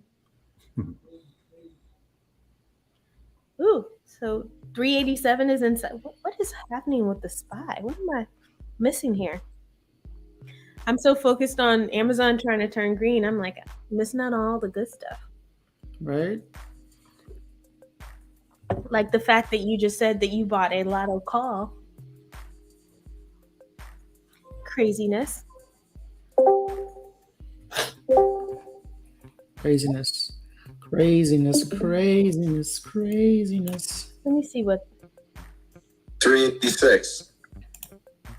Ooh. Oh, okay. He came just back. He's like 386. 386. 396. Matt, Look at that now. 400. So Matt, you missed a lot, but I'm going to pick up the lady. I switched into Amazon calls, by the way. Of course you did. That's Yeah. why Wall Street followed. We definitely have some big players on our platform that follow your theories. I have to, and I think Amazon's about to turn green. So I was able to squeeze an extra $3,000 out of the day now. Yeah, 387, huh? Wow, look at that. Keep Coming. going. Amazon's almost green. Carlos says I have to sell though. Yeah, I would hold anything into the weekend. In fact, I probably wouldn't. This movement's pretty insane. Nothing goes straight up. Understand there's got to be a pullback coming, maybe at 387, or it'll lose like 2 points. It's going to pull back to 385.44 at some point before close. So you should probably claim profit, but each their own. But Yeah. impressive just the same. Hey. Listen to your conscience. I told my conscience. You have about 10 minutes. Somewhere in the next 10 minutes, it's going to turn. So whether it's 1 minute, 5 minutes, or 8 minutes, that's on you. Yeah. I mean, right now it's turning 387. We just broke it. Understand, 388 is definitely a ceiling level. It's green now. Amazon is green. I can sell. I wasn't listening to anything you guys were saying. I'm gonna sell now. Yes. Good, I hope it spikes now. I still have a runner, and I made an extra $4,000 out of that. Thank you very much. 5, actually, it's still going. Thank you, Amazon. Yep, today's crazy day, 387. I wonder how much those options are that I would have had. There's SPY calls that let's see. Are they even worth anything? Oh my God. Oh my God. Oh my God, they're worth $2. Oh my God, I could have made profit on them. Oh. Boom. I feel like What a play. Robbery or I'm not something. selling anything red anymore. Roman, you hit it. I made $80 off of that. You That go, play. dude. I Listen mean- to your conscience too, man. Good. Yeah, right. Okay. My conscience told Actually, me you know what? I was just reading WC. He was on point with that. That was a good. all of it. Yeah. And they hit that 320, 387.22 area too. So that was nice. I made $80 off of that call play. I don't know if you guys saw, like I kept moving my stop loss up, right? Like I kept moving it up. And when it got to 140, I was trying to move it up to 130. By that time, like I was just a little late. So I missed out on like 10 additional bucks off of that play. Wow. Thank you. No, actually, you know what, WBC? Like that was a good call on your end too, because I was looking at the same thing, started making my little trend lines You called it perfectly. You know, like, and I was just waiting for that VWAP breakout. I got into those calls at the VWAP breakout, and I'm like, yeah, we should run a little bit, you know, which is why I created those levels right after you said that. So shout out to you definitely for pointing that out. I give respect to people that deserve it, right? So good stuff there, bro. Good stuff. What did I? So yeah, Spy was pretty nice. That's my little lottos, right? So earlier, those 380 puts, $8. Man, I can't believe I got it for $8, right? That's crazy. And this one, I think I got it for like what? The calls, I got it for like $60, I think. Yeah, and they just dropped all the way down to $60 right now. That's Yeah, insane. yeah, right. That is insane, right? The That's futures lottos, right? That's when, yeah, like futures turn went down a whole nother 40 points. yeah, Like, you know, and that's just. I mean, look at that rejection level. I should have just got into puts at that moment. Just to. You could have. I could have got into puts there. It's still You going. see this right here. Yeah, you see this long reject. I mean, look, that's a great play. Obviously, it's 20 minutes, but it's going to get a little volatile right now. Right. So I don't know if I want to. I made up my my $22 loss on AMD though. Obviously. Nice, because you switched to a SPY call. Yeah, let's just do it right. So you guys see, like I do puts and calls. Like you guys can do the same thing. You don't have to just be bearish, you know, like play both sides, right? Make your money both ways. Play the price action. I think that's a lot why of people some don't play people price action. are shocked sometimes when I switch from puts to calls because my strategy is to buy puts on the spikes. Yeah. But it's like when you see the price action going another way. Yeah. That's what I'm gonna do. I still want to see this actually test the 200 on the 5-minute time frame. I think it does. I think which is 388.56. WBC legit says that 5-minute closes at 387.11. Next high runs to the 288.62. That's exactly what we're saying. Yeah. Yeah. So we're seeing eye to eye, bro. We're seeing eye to eye. You know what I mean? I was actually doing the eye movement, like you see. Like, we see eye to eye. We're definitely seeing eye to eye right there. You love it. That's just the nature right now. That's going to be the same thing, right? Now, if it can't hold, that's just going to reject. And then we'll probably retest VWAP, which is about 385.75, right? So if it goes there and it can't break above, we'll retest. Potentially can retest the VWAP at least on the 5-minute time frame, right? So just kind of keep that in mind, you know, when you guys are looking at it. Yeah, I love it, WBC. We're like eye to eye, you know, we're like definitely eye to eye. Love that. And not many people do that. Like not many people can see that, you know, and which is awesome, right? There's that test right there. Interesting. Okay, so how's it holding up against it? I mean, it hasn't hit it yet, right? Like it got rejected a little bit right now at the 388.03 area. But yeah, they're gonna try to push it there, right? If it breaks, like don't be surprised, right? So if it breaks this level, we can see 389.03, 390 is next. Right? So yeah, like it all depends on how how it goes over here. Oh yeah. Right. Yeah. Oh my gosh. So maybe 390.71. Was that where it was before? Well, before that, it still has to go through 380. It has to go 389.67, right? There's going to be some sort of resistance in that area because that's where the drop down actually happens. So you're going to see resistance between 389, around 389.70. But if it gets to 389.70, they're going to push it to 390. Probably even like 3 cents below it or 2 cents and then drop it. You know, it's just, you got to. Futures are like, get you. Yeah. I'm on run. So here's that 200 that we talked about, right? So we hit that 388.88 area, right? Wow. Now we're trying to go 389.03, right? Like it touched it barely, almost. There you go. It touched it, right? Called it. If it can break and base above that, you'll see the 389.70. Potentially then after that the 390, right? So that's how, you know, the levels that you just gotta see, right? And I'm just looking at it on the 1 minute and the, you know, and the 5-minute time frame. I'm not even looking on the 3 and the 15 and all that stuff too, right? So this is all like it's crazy how, you know, the movement work, right? And I wish I could have got back into those calls again, but I'm teaching you guys, like those calls are now at 188, so I could have got back in at 60 and just rolled that out, you know. But sometimes I just like having fun, just predicting it. Like I don't have to get into the play, but it's just fun. Like it's so I fun. like the confirmation when you're right, though. It's like, Yeah. So I haven't looked at the 15-minute time frame, right? So that's what I'm saying. Like if I were to look at the 15-minute, like it's a lot easier to start looking at, at different time frames. But man, what a day. yeah. So it's a nice. I mean, people could have made money both ways, right? You buy, I hate when you have, people that don't like to play two ways, right? They just want to look one way and one way only, right? Like you gotta You can't force the market to be bearish or bullish. You can't will it just because you want it. Like I'm gonna chop it down. It's like, no, bro, it's gonna happen or it's not gonna happen. Or you can not lose money in the meantime, right? Right. So now you see on the 5, right? Like that rejection so far on that 200.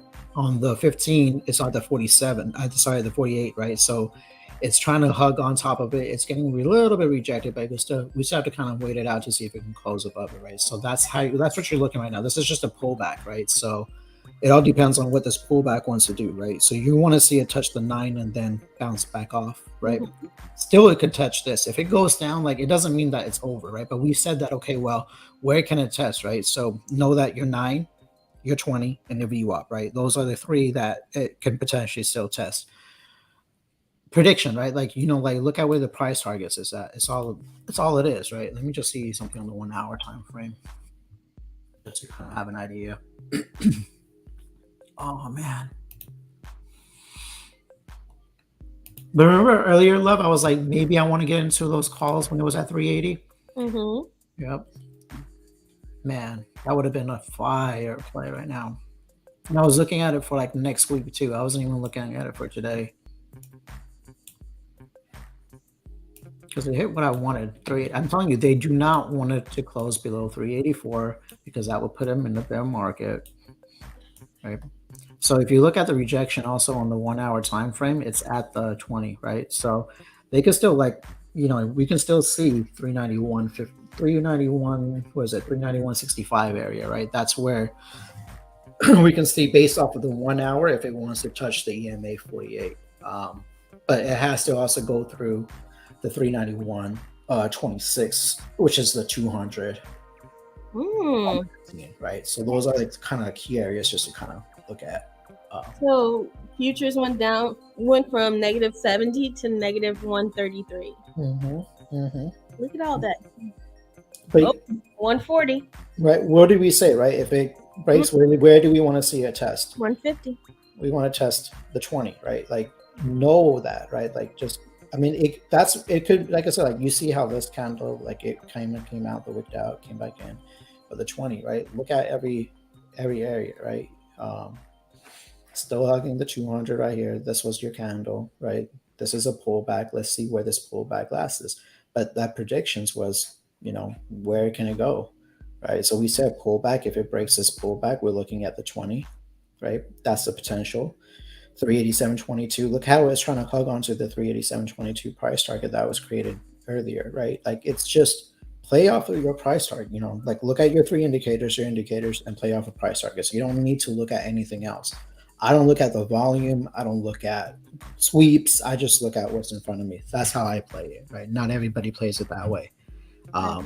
Even when Matt comes on, Matt's like, "Oh, there's so much volume." I don't care about the volume. I don't care about the volume. What's weird is that when you do look at volume and it's low, which yesterday was super low, all it means is that people can push it up or down. So it can go either way. Low volume doesn't, it can be manipulated. Yeah. Oh, now they're just playing with people. Like seriously, futures are like trading within like a 60-point range.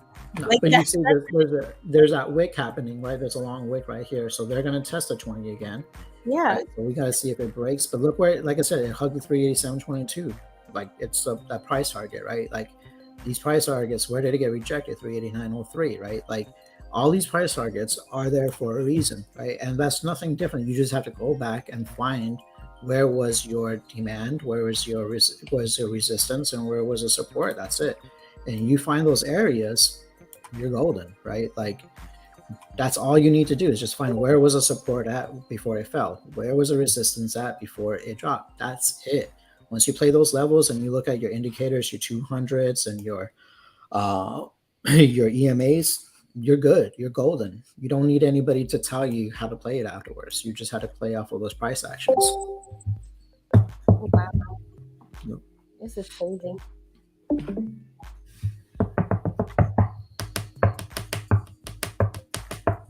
Like, wow.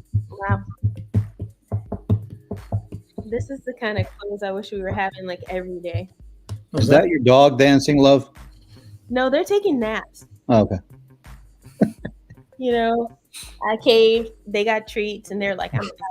Ah, there you go. They're going to be mad because we're going to have to go on a walk. I think it's going to rain. Man, it is pouring down here. I thought there was like a hurricane watch or something that they forgot to tell us about. Oh my goodness. Right? Romeo, is it going to rain today? It's supposed to rain. Yeah.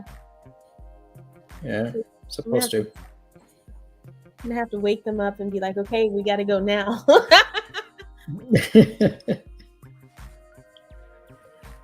Oh man. What is happening here? Enjoy it. Have fun. Have fun. You know? Did it get rejected again at 389? No, it's going to push it. They're No, pushing it's it. about to push it for sure because futures They're are like, pushing it. forget you, I'm turning bullish. They're pushing it. Can we see 391.76? Can we see 391.78? That's the question. Higher highs. Higher highs. 389.70. I want to see a break. 389.70. Right. We still haven't closed above the 20 on the 1 hour. Getting kind of wicked out. That's a nice little wick there. I feel like they're gonna push it. Like they might push it, right?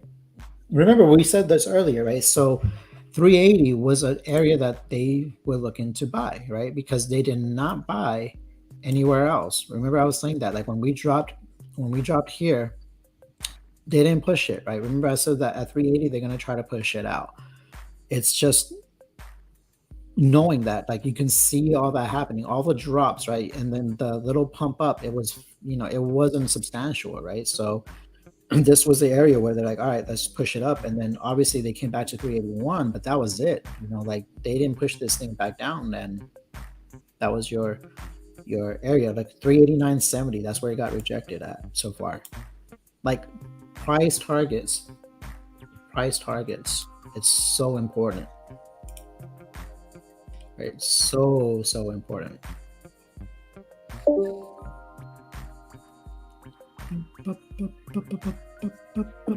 9 minutes left. 389.64 high. 389.64. AGRI standing up against, waiting for a 3.20 plus push. Nice. Does AG? I haven't even looked at AGRI. Does it have options, or is it just buying shares and selling the shares? I have to look at it. I haven't really looked at it yet. Waiting for sub 386 calls for Monday into my. I'm so tempted to get calls for next week too. I am so tempted. I am so tempted, but I don't like carrying anything over. Like that's something That's not something you do. Yeah, so I don't want to do something I would do, like Yeah. for sure. All right, so just do shares. I got you. Yeah, I just don't. Unless I had those. Like, if I had those 380 calls and I got it for next week, that's the only time I would swing, right? But like, I don't know. I like playing it day by day. You know what I mean? So like, yeah, I just like playing day by day. It's just easier. I don't have to worry. I don't have to sit there at 4:00 in the morning and be like, all right, what's going on? Or look at the futures and be like, what's going on?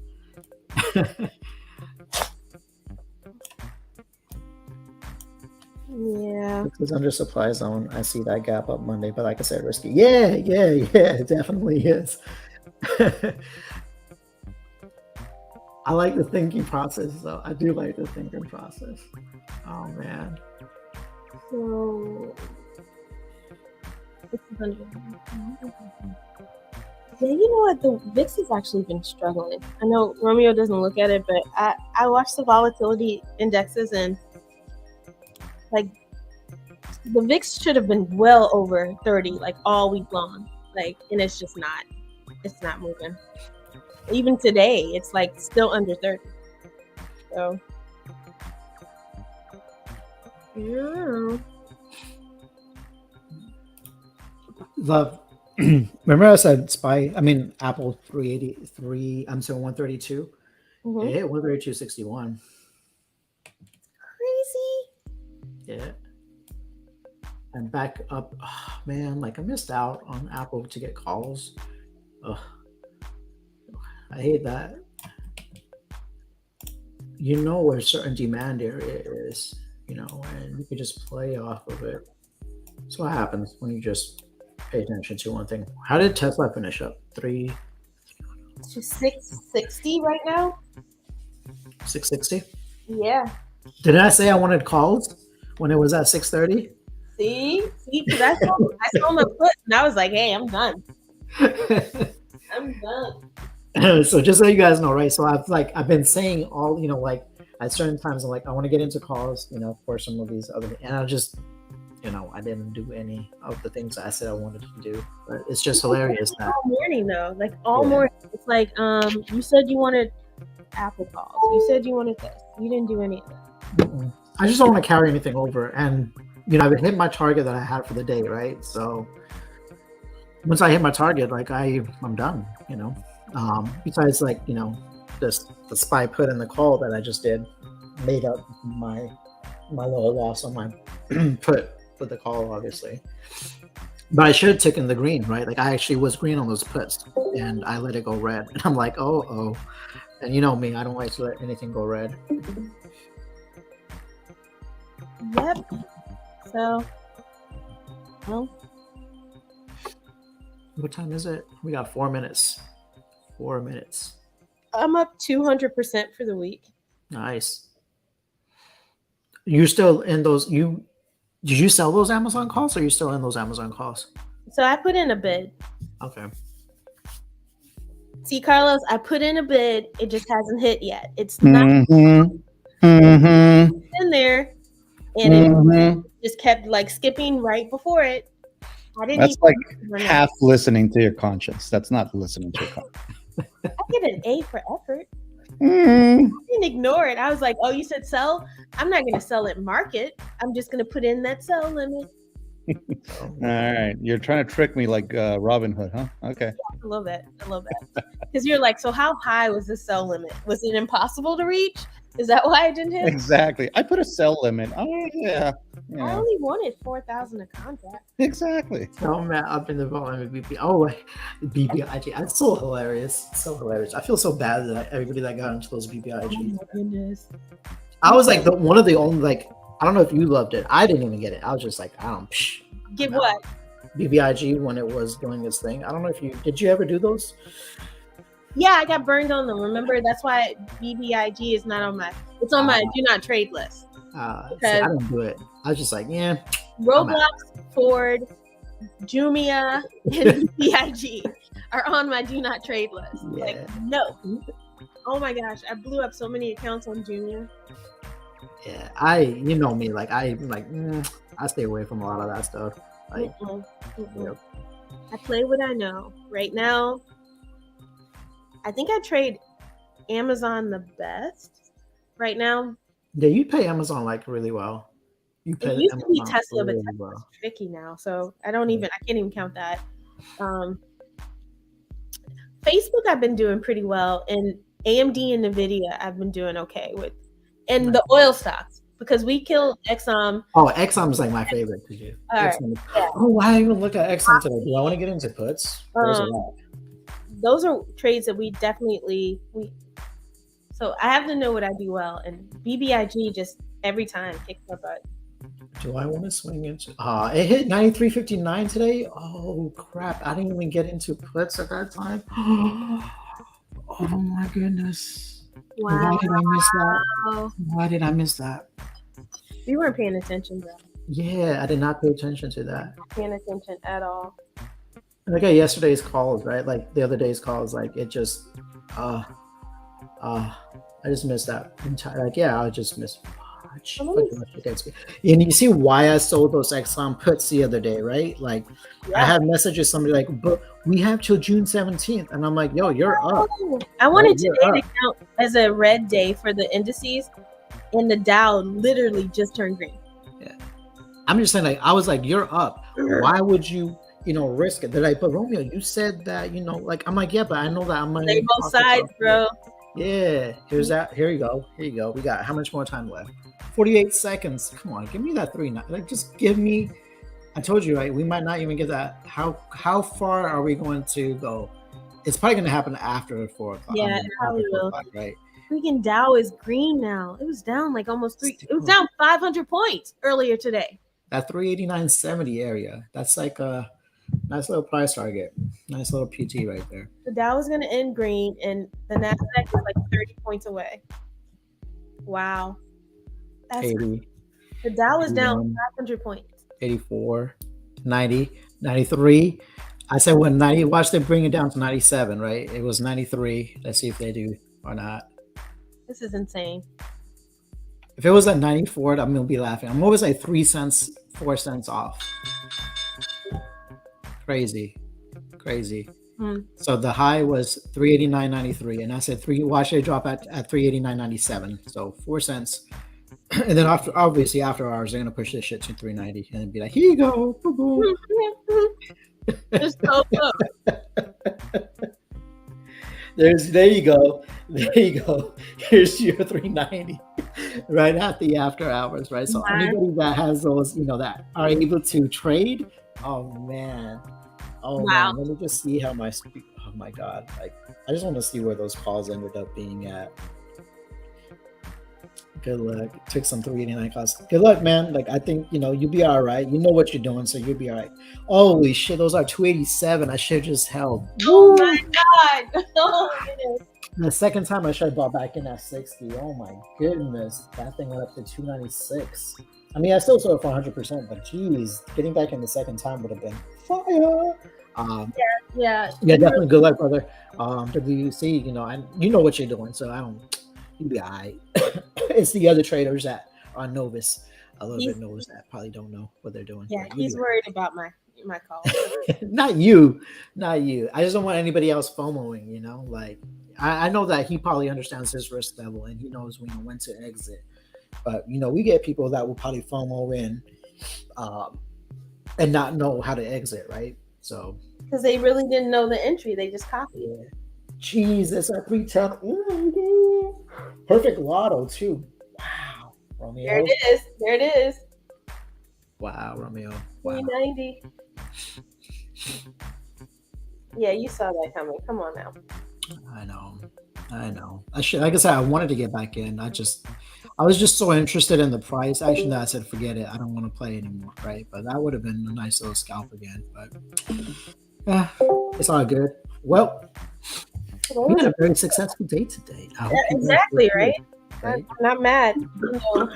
Yeah, it was a pretty good day. Yeah, Diego. Has a fireplace. Please tell me you sold those puts though, right? I held too long a couple things and they just expired fucking worthless. No. Fuck.